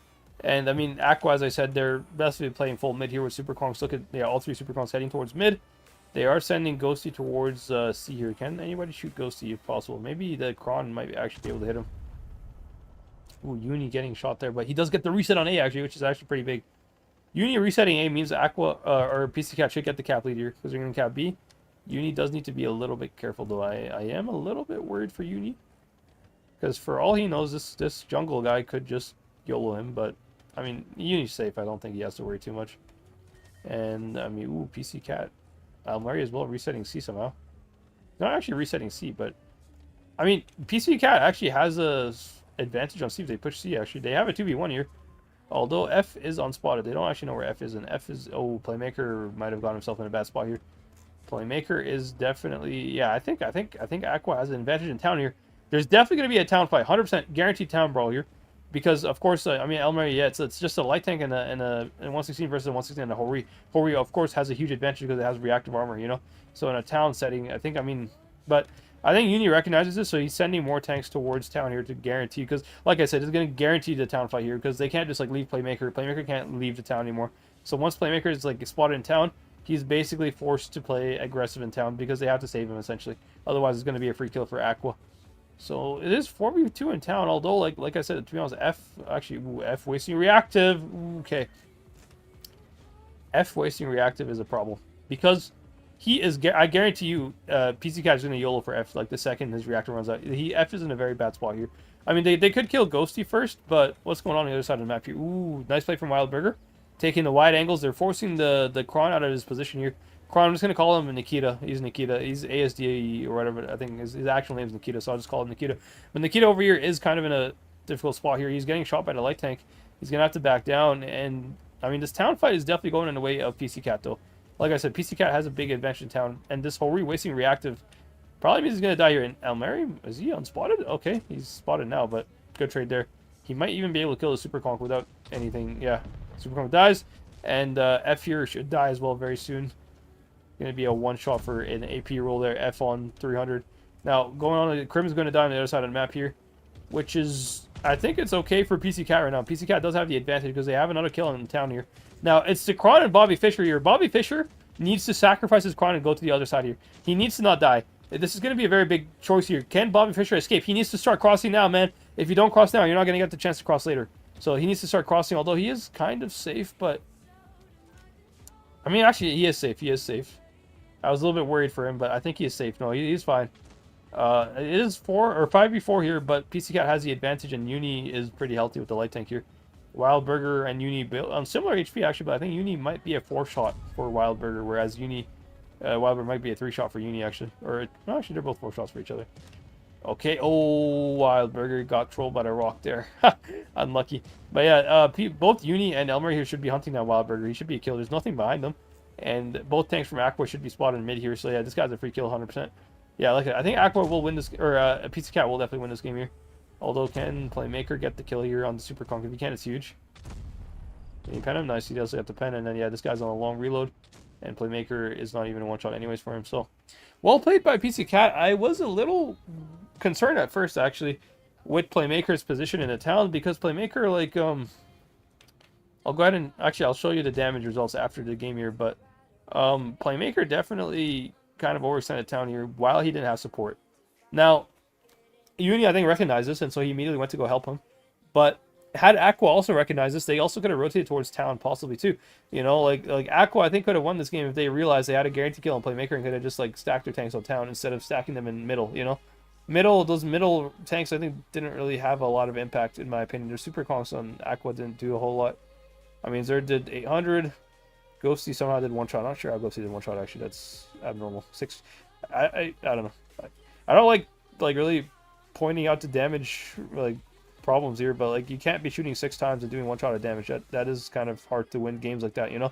I mean, Super Conks, I just assumed they just didn't have much to shoot at though. Like I really don't think they had a whole lot to do. Zerd and Hills here didn't really do much. Daniel probably did the most because he survived till the end of the game. And Wildburger had a pretty impactful game. Same with Uni as well, actually, and Elmary.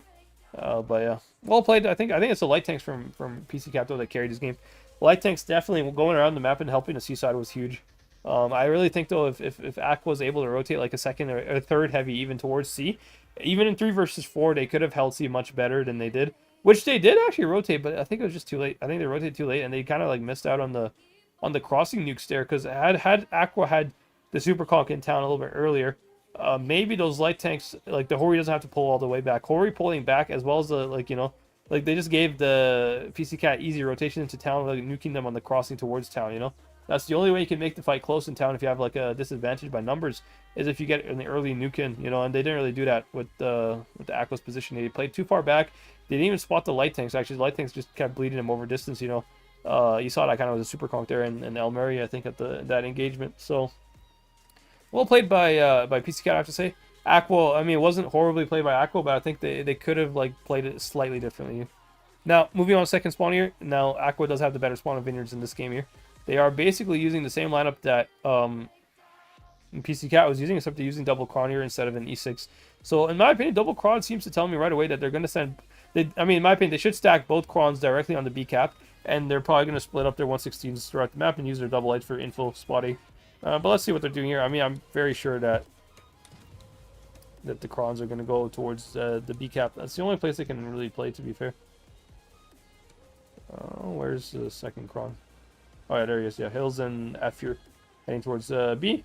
Wildburger fast capping, and IRE here trying to play the wide angle on the base here on C, or on A, but I don't think he's not going to be able to reset A because there's double lights capping. He just doesn't have time to reset. And PCCAT here has the advantage actually by caps. Now, Playmaker and Not to Be are playing very aggressive position mid here, which is interesting. Although I don't know the point of it, because if Aqua wanted to, can't they just like rotate their heavies to cap C? I don't think these guys can reset C, to be fair. But let's see what's going on here. I mean, PCCAT here is not really giving Aqua a whole lot of information to work with. Most of them are not spotted, just these two tanks here. They don't really know about Bobby Fischer and Krim here. And Uni playing an interesting spot, actually. He's in the bush. He's there to spot the A cap, actually. It's actually very, very nice position for a light tank to play. That basically means that Wildberg's not going to be able to cap A at all, because Uni's there to spot him. So that's actually a very nice position. El Mary taking a wide angle on C, and yeah, El Mary should have a free C cap here. I mean, he's just clearing C to make sure there's nothing hiding here, which I think it should be clear. I mean, I don't know. He still has to be careful though, because double lights. Wildberger, is he capping A unspotted? No, he's on unspotted. There's Uni. Oh, but Uni does take a big shot though. But I mean, it's trade. It's trade. But I mean, actually, it is a trade. But Uni technically won this trade just a little bit by 200 HP. Uni won this trade. But now they should have info. Now Aqua has info on all the tanks on A. Now Krim actually making a nice play. I like what Krim's doing. Krim might catch out Wildberger completely here. Wildberger might die. I mean, it's Krim is gonna die for this if he goes in, but Wildberger might be killed here if Krim is able to. Oh, he's not. Wildberger escapes just in time. Okay, Krim overextended. I think Krim might die here actually instead. He does have reactive still, so he's gonna survive here. Yeah, he should survive a decent amount here, and he has good cover from Bobby Fischer as well, actually. So I'm actually surprised Krim won that trade. Wow. Okay. What's going on the other side of the map? What happened to Playmaker, bro? Okay, Playmaker got absolutely nuked by something. I think they got nuked because they tried to leave this mid spot. I think if he stayed there, he would have been safe, actually. I don't know why he did that. He should have just stayed. But of course, if he stays, he's basically guaranteeing himself to die, essentially. So that's maybe why he pulled back. But, I mean, he's alive, which is what matters. Now, Bobby Fischer here could kill Zerd here. Zerd could die here. Where's the light tank? Uni needs to help him with this kill here, I think, in my opinion. Bobby Fischer taking a lot. I mean, you can see how hard it is to kill 116s. Even their low HP, man. It's so hard to kill them. But Nikita here kind of wasting reactive a little bit. I don't think there's anything that can even shoot him, to be honest. I mean, now they can shoot him. Okay, I guess reactive's good now, but can Nikita get this kill? I mean, he's going to die for this, though. I don't think this is good trades from PCCAT. I think Aqua is actually just, like, destroying PCCAT right now just by HP and positions. I mean, sure, they have the kills at the moment, but, like, look at the spots, man. Like, IRE has the A cap, and Wildburger has the B cap. Like PCCAT here is going to be trapped from 3 angles. They are trapped from middle, they're trapped from B, and they're trapped from A. Like, I don't think PCCAT can win this game at all. I think they lost so much HP for these 2 kills, and I don't even think like PCCAT is gonna get triple capped on basically. Aqua has triple. Okay, they got reset last second there. Okay, nice reset, but it still doesn't fix the problem. Like, the problem is still the double caps, and they're on 900 cap right now. Now they're 9. Yeah, 100% Aqua's gonna win this. Well played by Aqua, I have to say. I think they played that game pretty well. I do like the idea of Krim. Like, I think Krim making that play on the 116 was a good idea, but I think once they pulled back here, like, I don't think they should have continued pushing. In my opinion, like continuing to push for these tanks, it's such a long distance they have to cross in open ground, and just giving AQVA so much time to bleed them with the Krons. AQVA had double Krons. I'm fully expecting the Krons here to have done a lot of damage, actually. Let's see. Oh, yeah. Yeah, called it, yeah. You can see F here with the Kron, 3.6k. Hills here didn't really do that much damage, but still, like, second damage, 2k damage. And, like, the Krons just had easy clips, man. Like, I don't think PCCAT really had good positions at all. They definitely lost the trade there, and, I mean, even the tanks at the kill, like Zerd, who was the tank that died, still did 1100. Whereas you take a look at PCCAT, Playmaker did 400, Elmary did 200. Like the trades here are very bad from PCCAT. They did not do good trades at all. And the tank they got focused by basically 5 PCCAT tanks still did more damage than 2 of their players, you know, combined, by the way. So yeah, I think AQVA just had the better strat. Of course, they do have the better spawn, so you know it is difficult to play the other spawn of Vineyards. But now we're on Dynasty. Now, do we see any Type 5 heavies? No Type 5 heavies on Dynasty. Unfortunate. I was kind of hoping for it, to be honest. I was hoping we'd get a Type 5 heavy here, but we don't. So, although, actually, PCCAT with the full 116 strat. Hills, you're using a Kron. I don't know what. Why would you use a Kron in Dynasty? I don't actually know. I mean, here's my guess, actually. Maybe they could be using it for the speed boost. To maybe, like, fast cap A or something, or play aggressive C early. I don't know. I'm not sure, actually. I mean, the speed boost is the only reason I could think of you using a Kron, you know? I don't know why else you'd use a Kron when you have a 116, you know? Unless this guy just doesn't have a 116. I mean, let's check. Does he have a 116? Does Hills have a 116? Ah, he doesn't. Okay, that's probably why he's using a Kron then. Now, like I said, there's no reason to use a Kron if you have a 116, to be honest. So, yeah, he just doesn't have the Kron. That's probably why. This jungle guy probably doesn't have it as well. I don't know why he's using 215B. Does he have it? I don't know, actually. No, he doesn't. He doesn't have it either. Oh, he does actually have it. Alright, well, I don't know why he's not using it then if he just has it. But, interesting choices though from AQVA. I'm very curious to see what this Kron's going to do, because I don't actually know what they're going to do with the Kron.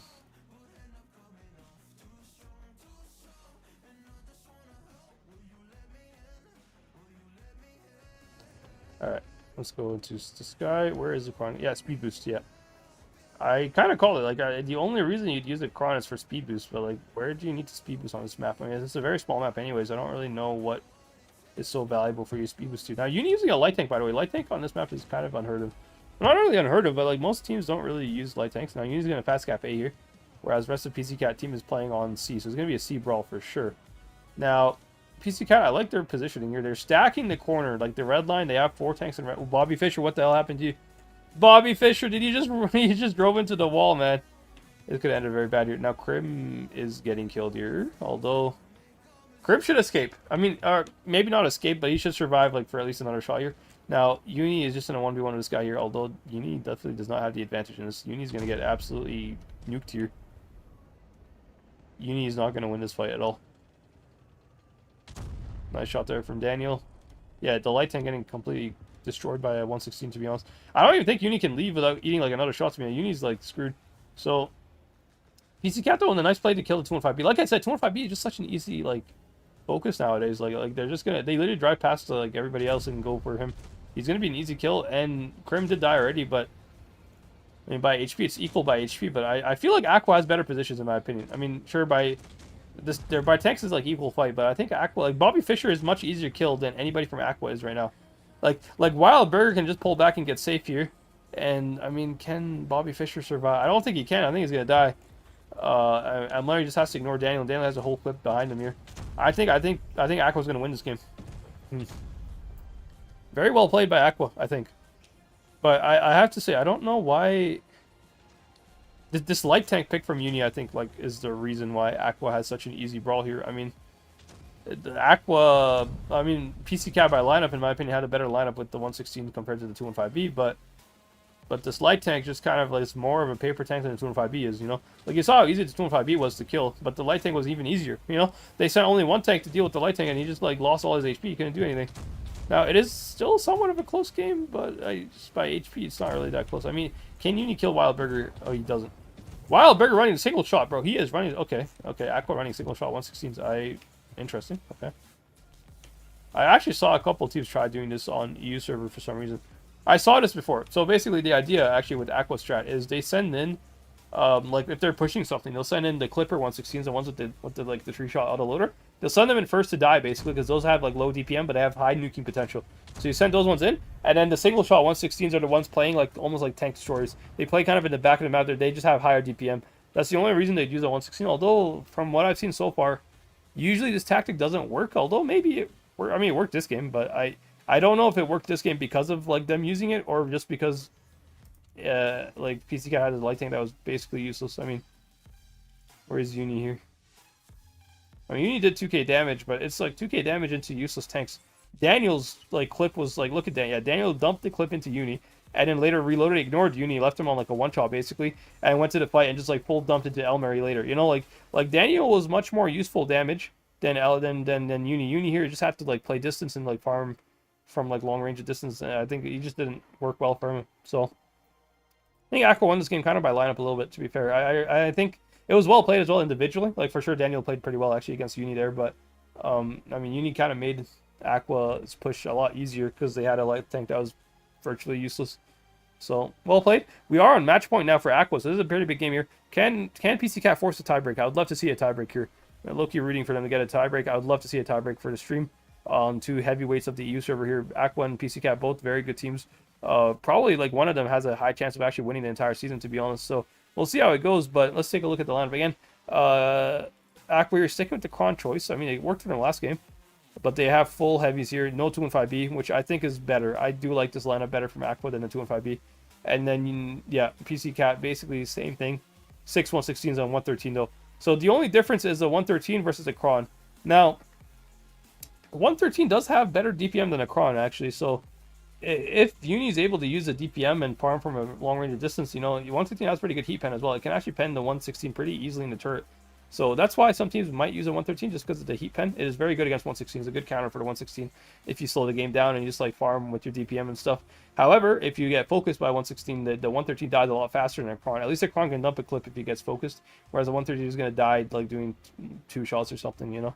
So it'll be interesting to see how that goes. Oh, okay. I got so scared there. I thought I didn't ready up or something. This always gets me, man. Alrighty. Match point for AQVA. Let's see how this goes here. I mean, it's going to be a brawl. Now, by brawls here, it's equal, to be honest, by brawls. I don't know who has the advantage, to be honest. Now, AQVA full sending CCAT, basically all 7 tanks to C, or is there anybody going A? Not all 7 tanks to C. Uni playing a solo tank on A. I mean, he's basically doing what he did with the light tank, just with a better tank this time. And PCCAT, where are they going? Are they going C as well? No, they're going B, it seems like it. Very curious. What is going on here? Looks like a push strat. This is going to be a big brawl in B here. It can... Ooh, actually, I think PCCAT might win this trade here. They might win this trade. They might win this trade. Now, Uni has good DPM here. They can... although WOTB needs to stop driving here, in my opinion. This is risky. Oh, he is getting safe. Okay, WOTB is in the safe position, actually. He can just, like, fight Wildburger and 1v1 here. Wildburger, anyways, has a single shot, so he's going to take him a while to kill him. Also, I'm trying to get up here. There we go. Now, big brawl on the B cap here. I mean, the Kron being focused. Where's Uni, man? Where's Uni? I want to see Uni's tank. Yeah, Uni's not really focused, whereas the Kron's being focused. I think this is going to give PCCAT the advantage here because the Kron is like already like killed, you know, but Uni's still alive. Although, yeah, Uni's still alive, but I mean, if AQVA should focus him, he has high DPM. They should be going for Uni here. Is Uni gonna get out? He is somewhat safe, although he's not. He's gonna die eventually here, but. I mean, AQVA has very good positions, though, to be fair. If Zerd can kill him not to be here, I mean, I gotta say, no, I think PCCAT has this. They're gonna have the 2v1 on Ghosty, and not to be has a full clip. So if Zerd pushes him, I mean, Zerd's gonna die, actually, possibly. I mean, they just need to dump their shots here, and Zerd should die. Not to be's gonna get one more nice shot there. Object should... He's gonna reload the clip, and he's gonna kill him. And then Uni still being alive as a one-shot. He is going to die eventually, but I think it's too little, too late. They're not able to catch him. Like, the difference this game was... I mean... WOTB, I think, made a really good play, actually. WOTB, I think, is MVP of PCCAT in this game here. He drove past the B cap, and, like, even though he took the initial shots, he really survived a really long time, actually. He did his job for sure. And then the only other difference I have to say is the Kron. Like, look how fast the Kron died compared to the 113. The 113 survived a very long time, and the Kron on AQVA's team there just got easily focused by PCCAT. He just died very quick, so... I think, in my opinion, PCCAT deserved to win this game. They played just better. It was just better played, and the Kron again, like I said, whatever tank doesn't have reactive is very important. Like a lot of the brawls here, a lot of the games are dependent on the tank without reactive, how well it does, you know. And Uni had so much more impact than the Kron did. The Kron kind of pushed mid and then got clipped out and focused, whereas Uni survived most of the game. Even as a one shot, he was still pretty effective. He wasted a lot of time actually for AQVA there to kill him. I mean, let's see the damage. I can kind of see how much damage that Uni did. I mean, Uni didn't do that much damage, but let me see. I mean, both of them did equal damage actually. But F did 0, bro. How do you? Okay, F did 0. That's also a problem for AQVA actually. I mean, AQVA just had tanks doing less damage. I mean, Ghosty I think got focused out initially. I don't actually know who got focused out initially. Maybe it was F who just got instantly focused. That's why he did 0. Possibly, maybe. I don't actually know, but Uni doing like they did the same damage, but just the survivability of Uni was much better than the survivability of the Kron.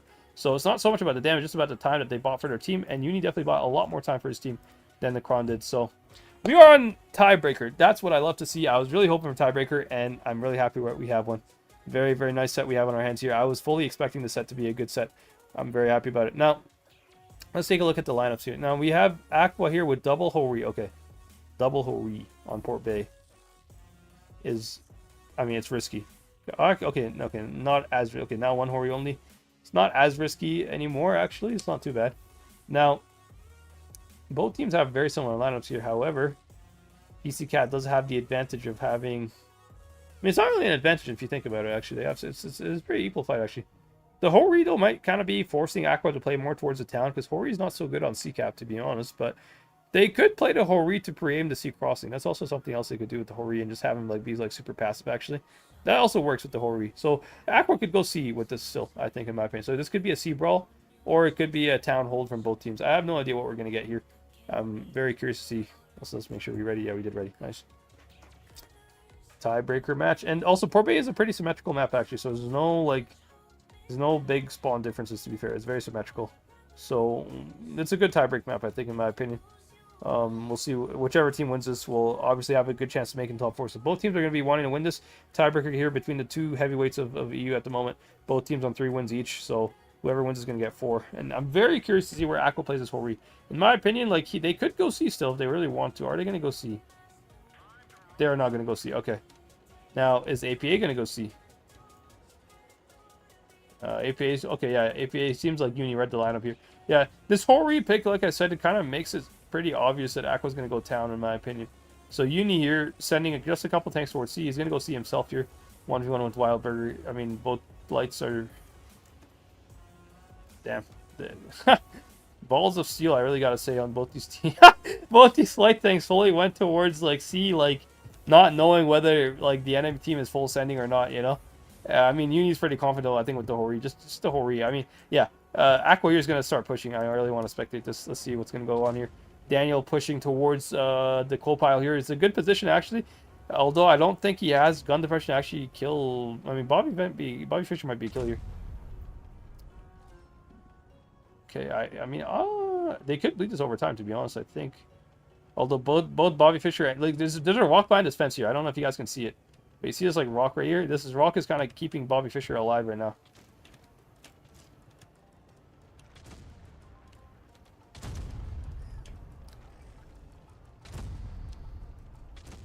Okay. I think AQVA won these trades here so far. Although PCCAT with big... Oh, F might be killed here. F this is a nice play from AQVA. Or from PCCAT. PCCAT, nice play. Although Uni's losing the 1v1 with the light tank. Uni is not winning the 1v1 Wildburger right now, which is actually pretty big deal. And F can... How much, or not F, can Hori farm?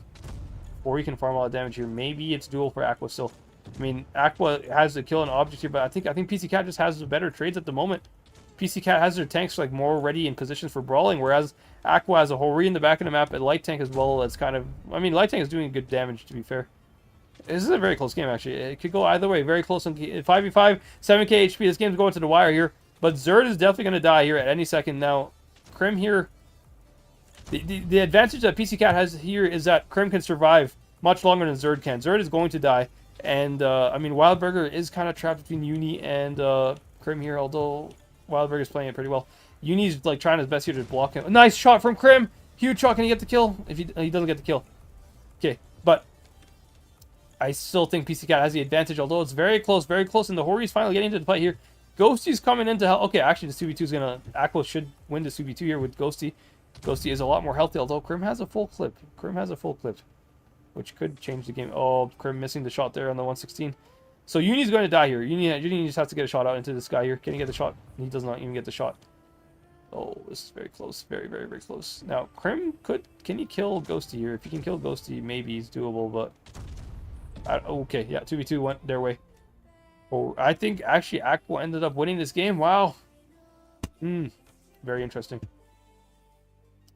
Very close game. I mean, yeah, AQVA should win this, man. I don't know how. I mean, this Hori's going to kill Object here. There's nothing Object can do yet. Well played by AQVA. GG's AQVA. Wow, AQVA wins 4-3. I mean, it's a very close game. I would like to see what the mistakes were here from PCCAT, because I thought PCCAT had better positions, actually. Like, they had a nice push, but this Hori probably farmed a lot of damage, actually, if I'm being honest. I think AQVA, like, the thing, or not AQVA, but you think with PCCAT, if you guys watched this Serenity game earlier, I was kind of saying, like, Serenity using Horis and stuff, like, AQVA's, or PCCAT's not really giving Serenity easy, like, damage at the Hori, you know? But in this game, I think PCCAT, the way they play, like, Uni losing that 1v1 to the light tank was actually pretty huge, to be honest, actually. That single-handed, I think, like, Wild Burger, I gotta give him the fire emoji. He is definitely the reason that AQVA won this. Well played by Wild Burger.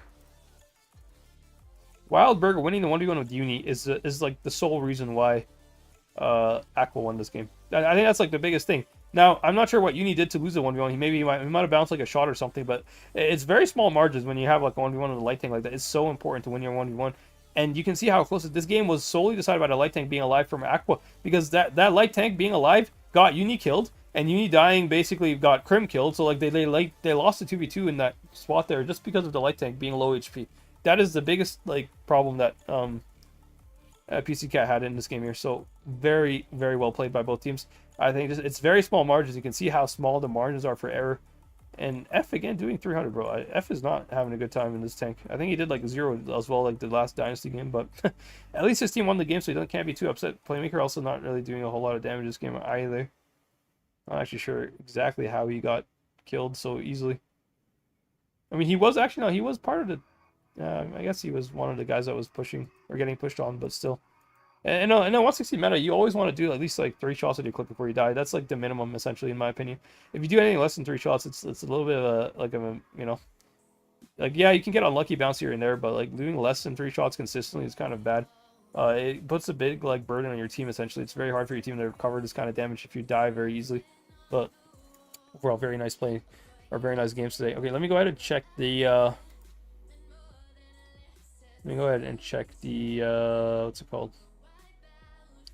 The results of the other teams here. B-Love on 4 wins. Who did B-Love beat? S-Will. Okay. Now Serenity, how are they doing? Are they still on 0 wins here?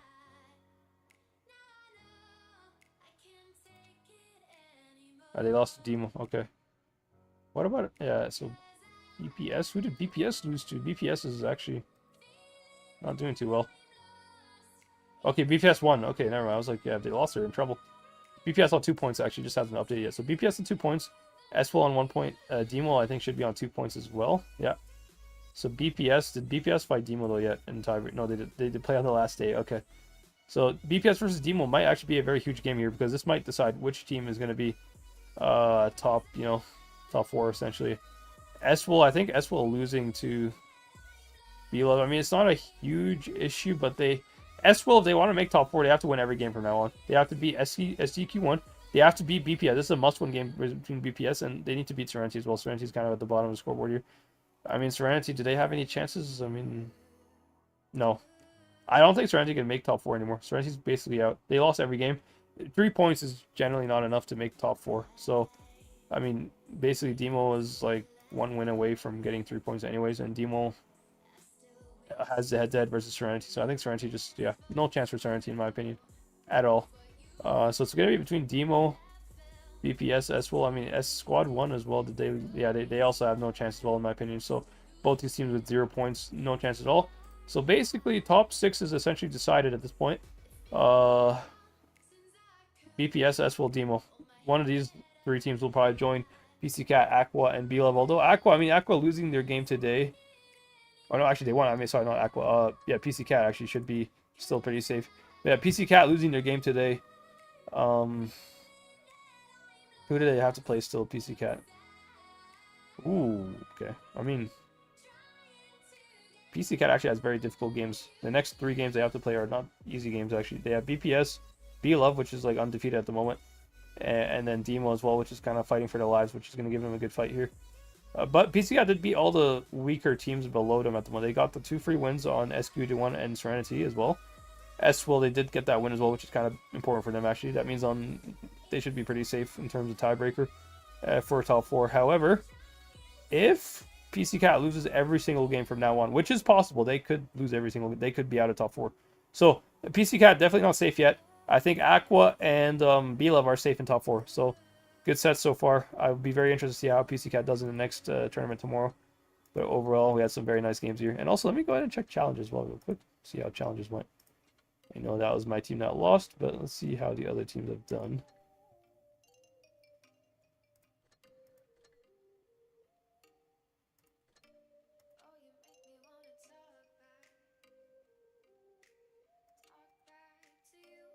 Would load would be nice. Ooh, Desert beat Nexus 3-2. Close game. Okay. And I think Bobber's Beta Fair. I think we saw this result already. Yeah. So is the second stage up yet? I don't think so. Yeah. So we have Desert, Nexus, Bobbers, and Afera. These 4 teams are the ones making it to the next stage. Congratulations to those 4 teams from the challengers. And then in terms of professionals, it's going to be interesting games tomorrow. Tomorrow's going to be a very big game actually for BPS. BPS, like if they want to make top 4, it's like kind of like now or never. They need to start winning their games. They are not in a bad situation. They still have a chance to do it, but I mean they got the 2 wins so far on the free wins. Now they need to beat SWIL and one other team, Demo. I mean these actually, yeah, BPS versus Demo and SWIL is going to be huge games for them, you know. PCCAT, if they lose to PCCAT, it's not the end of the world as long as they win these 2 games. Then they can still make top 4. But if they do lose to one of these teams and they lose to PCCAT, it's basically over for them. They don't have any chance. So it's going to be very close here. This fight for top 4 is going to be very intense. Very excited to stream it for you guys tomorrow. So hope you guys enjoyed. Let me go ahead and check the comments as well. I've not been checking that in a bit. 39 of you guys watching. Make sure you guys subscribe and smash the like button if you guys haven't done already. Would greatly appreciate that. All right, let's see what the chat has been saying here. Can I try to single shot on the F3? I can do it, yeah. Yeah, I could do it. You guys asked this for a while ago. I was kind of streaming at the moment. But yeah, of course I can do it. Darkman asking, why AQVA sent tank to chase Uni instead of try kill low HP tanks from APA? I think it's good play for them to kill Uni, to be honest. Killing Uni actually won them this game because a light tank being alive is huge and the Hori was pretty healthy. It's not like the Hori needed help. So yeah, that was actually pretty intense game. So I think it was pretty good. Peyton asks, I don't know much about IU. Is there a dominant clan like Joker in NA?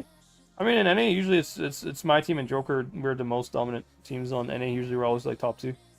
So that's kind of how it is. It's not like fully dominant though. Like there's always competition. There's a lot more competition on NA this season. I think we have Oblivion, Reggie as well, somewhat of a competition, as well as Apex. So pretty decent like teams. I think there's like top 5 teams are pretty like standard.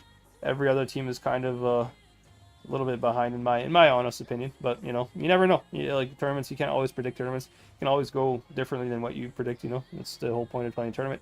It's not always predictable, but to be fair though, Joker and Origin being like top 2 is pretty predictable. To be fair, we've been top 2 for like the last like I don't know, 3 years almost. So I mean, this season it could change. We never know, but we'll see. I guess overall, nice games though. Okay, let me get the single shot up here. I also have not actually tried the single shot, so let me go ahead and try that. See what the reload is on that. So make sure I load some nice gold here, and I should be using calibrated. Yeah, everything else is the same. All right, let's use a single shot. See how it goes. Actually, I've not actually tried using single shot on this tank before, so let's see it.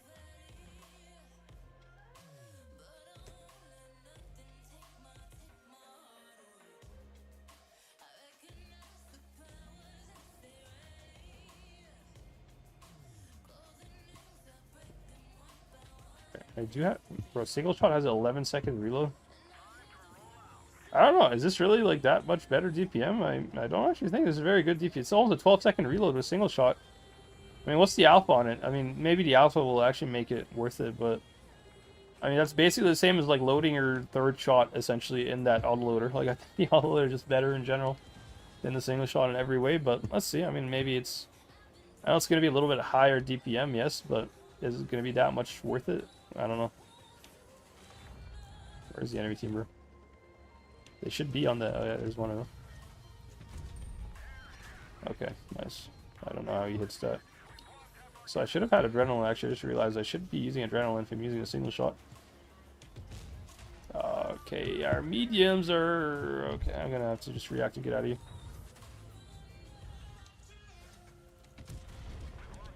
Right. Thank you, 4005, and thank you, our leopard. Most useful leopard in existence. Thank you so much for... I'm basically dead here. Yeah, I don't know.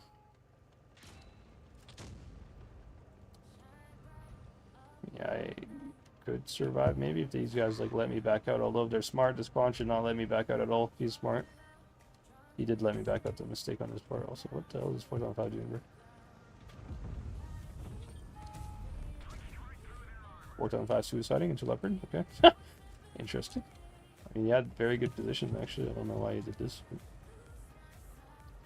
Problem is, I'm a one-shot though. I really don't know what I can do here as a one-shot tank. Nice kill from the KPZ. I'm gonna try to cover this KPZ from the waffle if he peeks soon. Oh, I missed the timing. Damn it.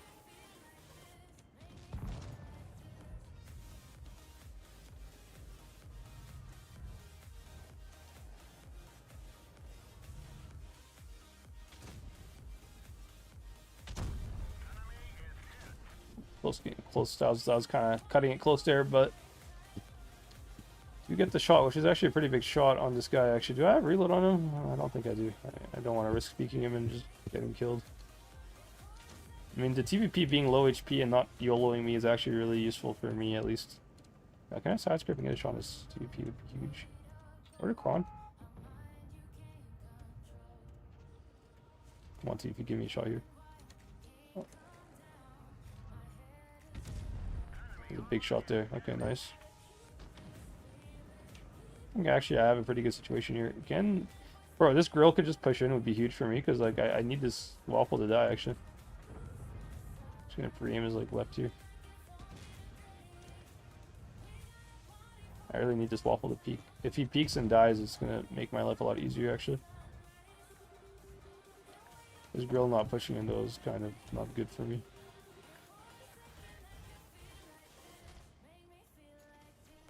We're losing by caps as well. Come on, guys, you gotta go in, man. Of course, we have full HP 183 camping in the back of the map. He bounces his shot on D100, which is actually a very important shot for him to hit. TVP spotted, okay. Wait, maybe this waffle might peek the grill here because he doesn't think the grill's looking at him. Okay, oh my god, he peeked it like the... Wow. I don't know if I can do anything right now.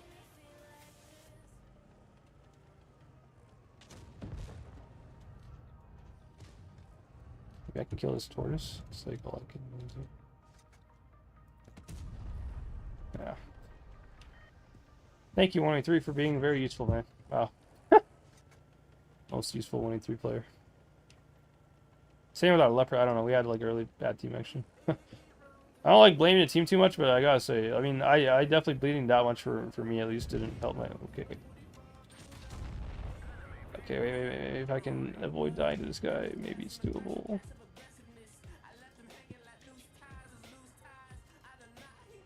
I gotta kill the CVP somehow.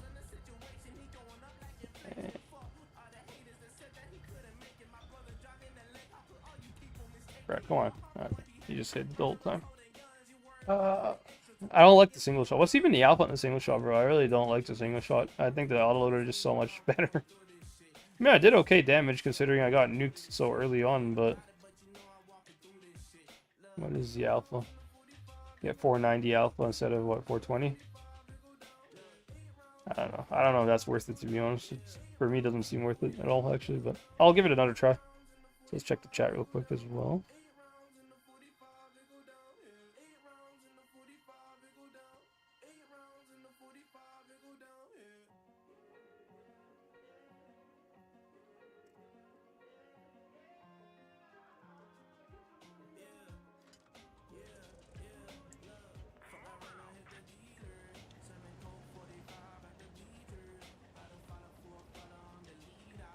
this is probably the last game of the stream so far, so hope you guys enjoyed.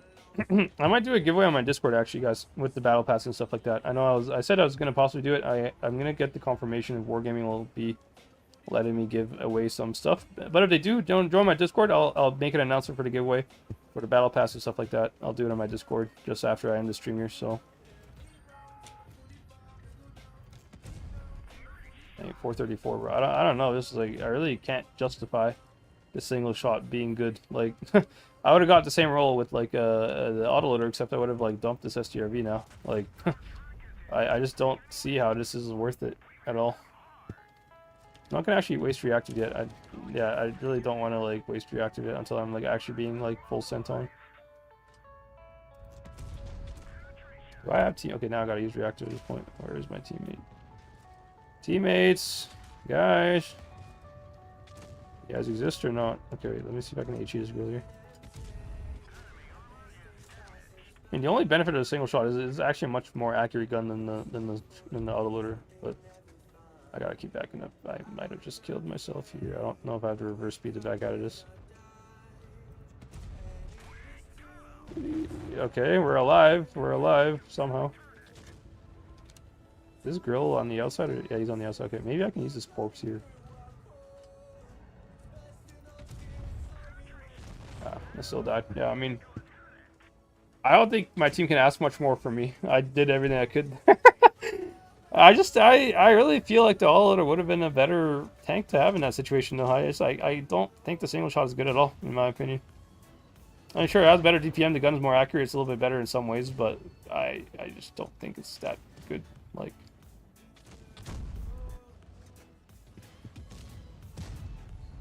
but we should win this game, so it should be nice. Alrighty. I'm gonna go ahead and probably just exit the game here. We're gonna win anyways.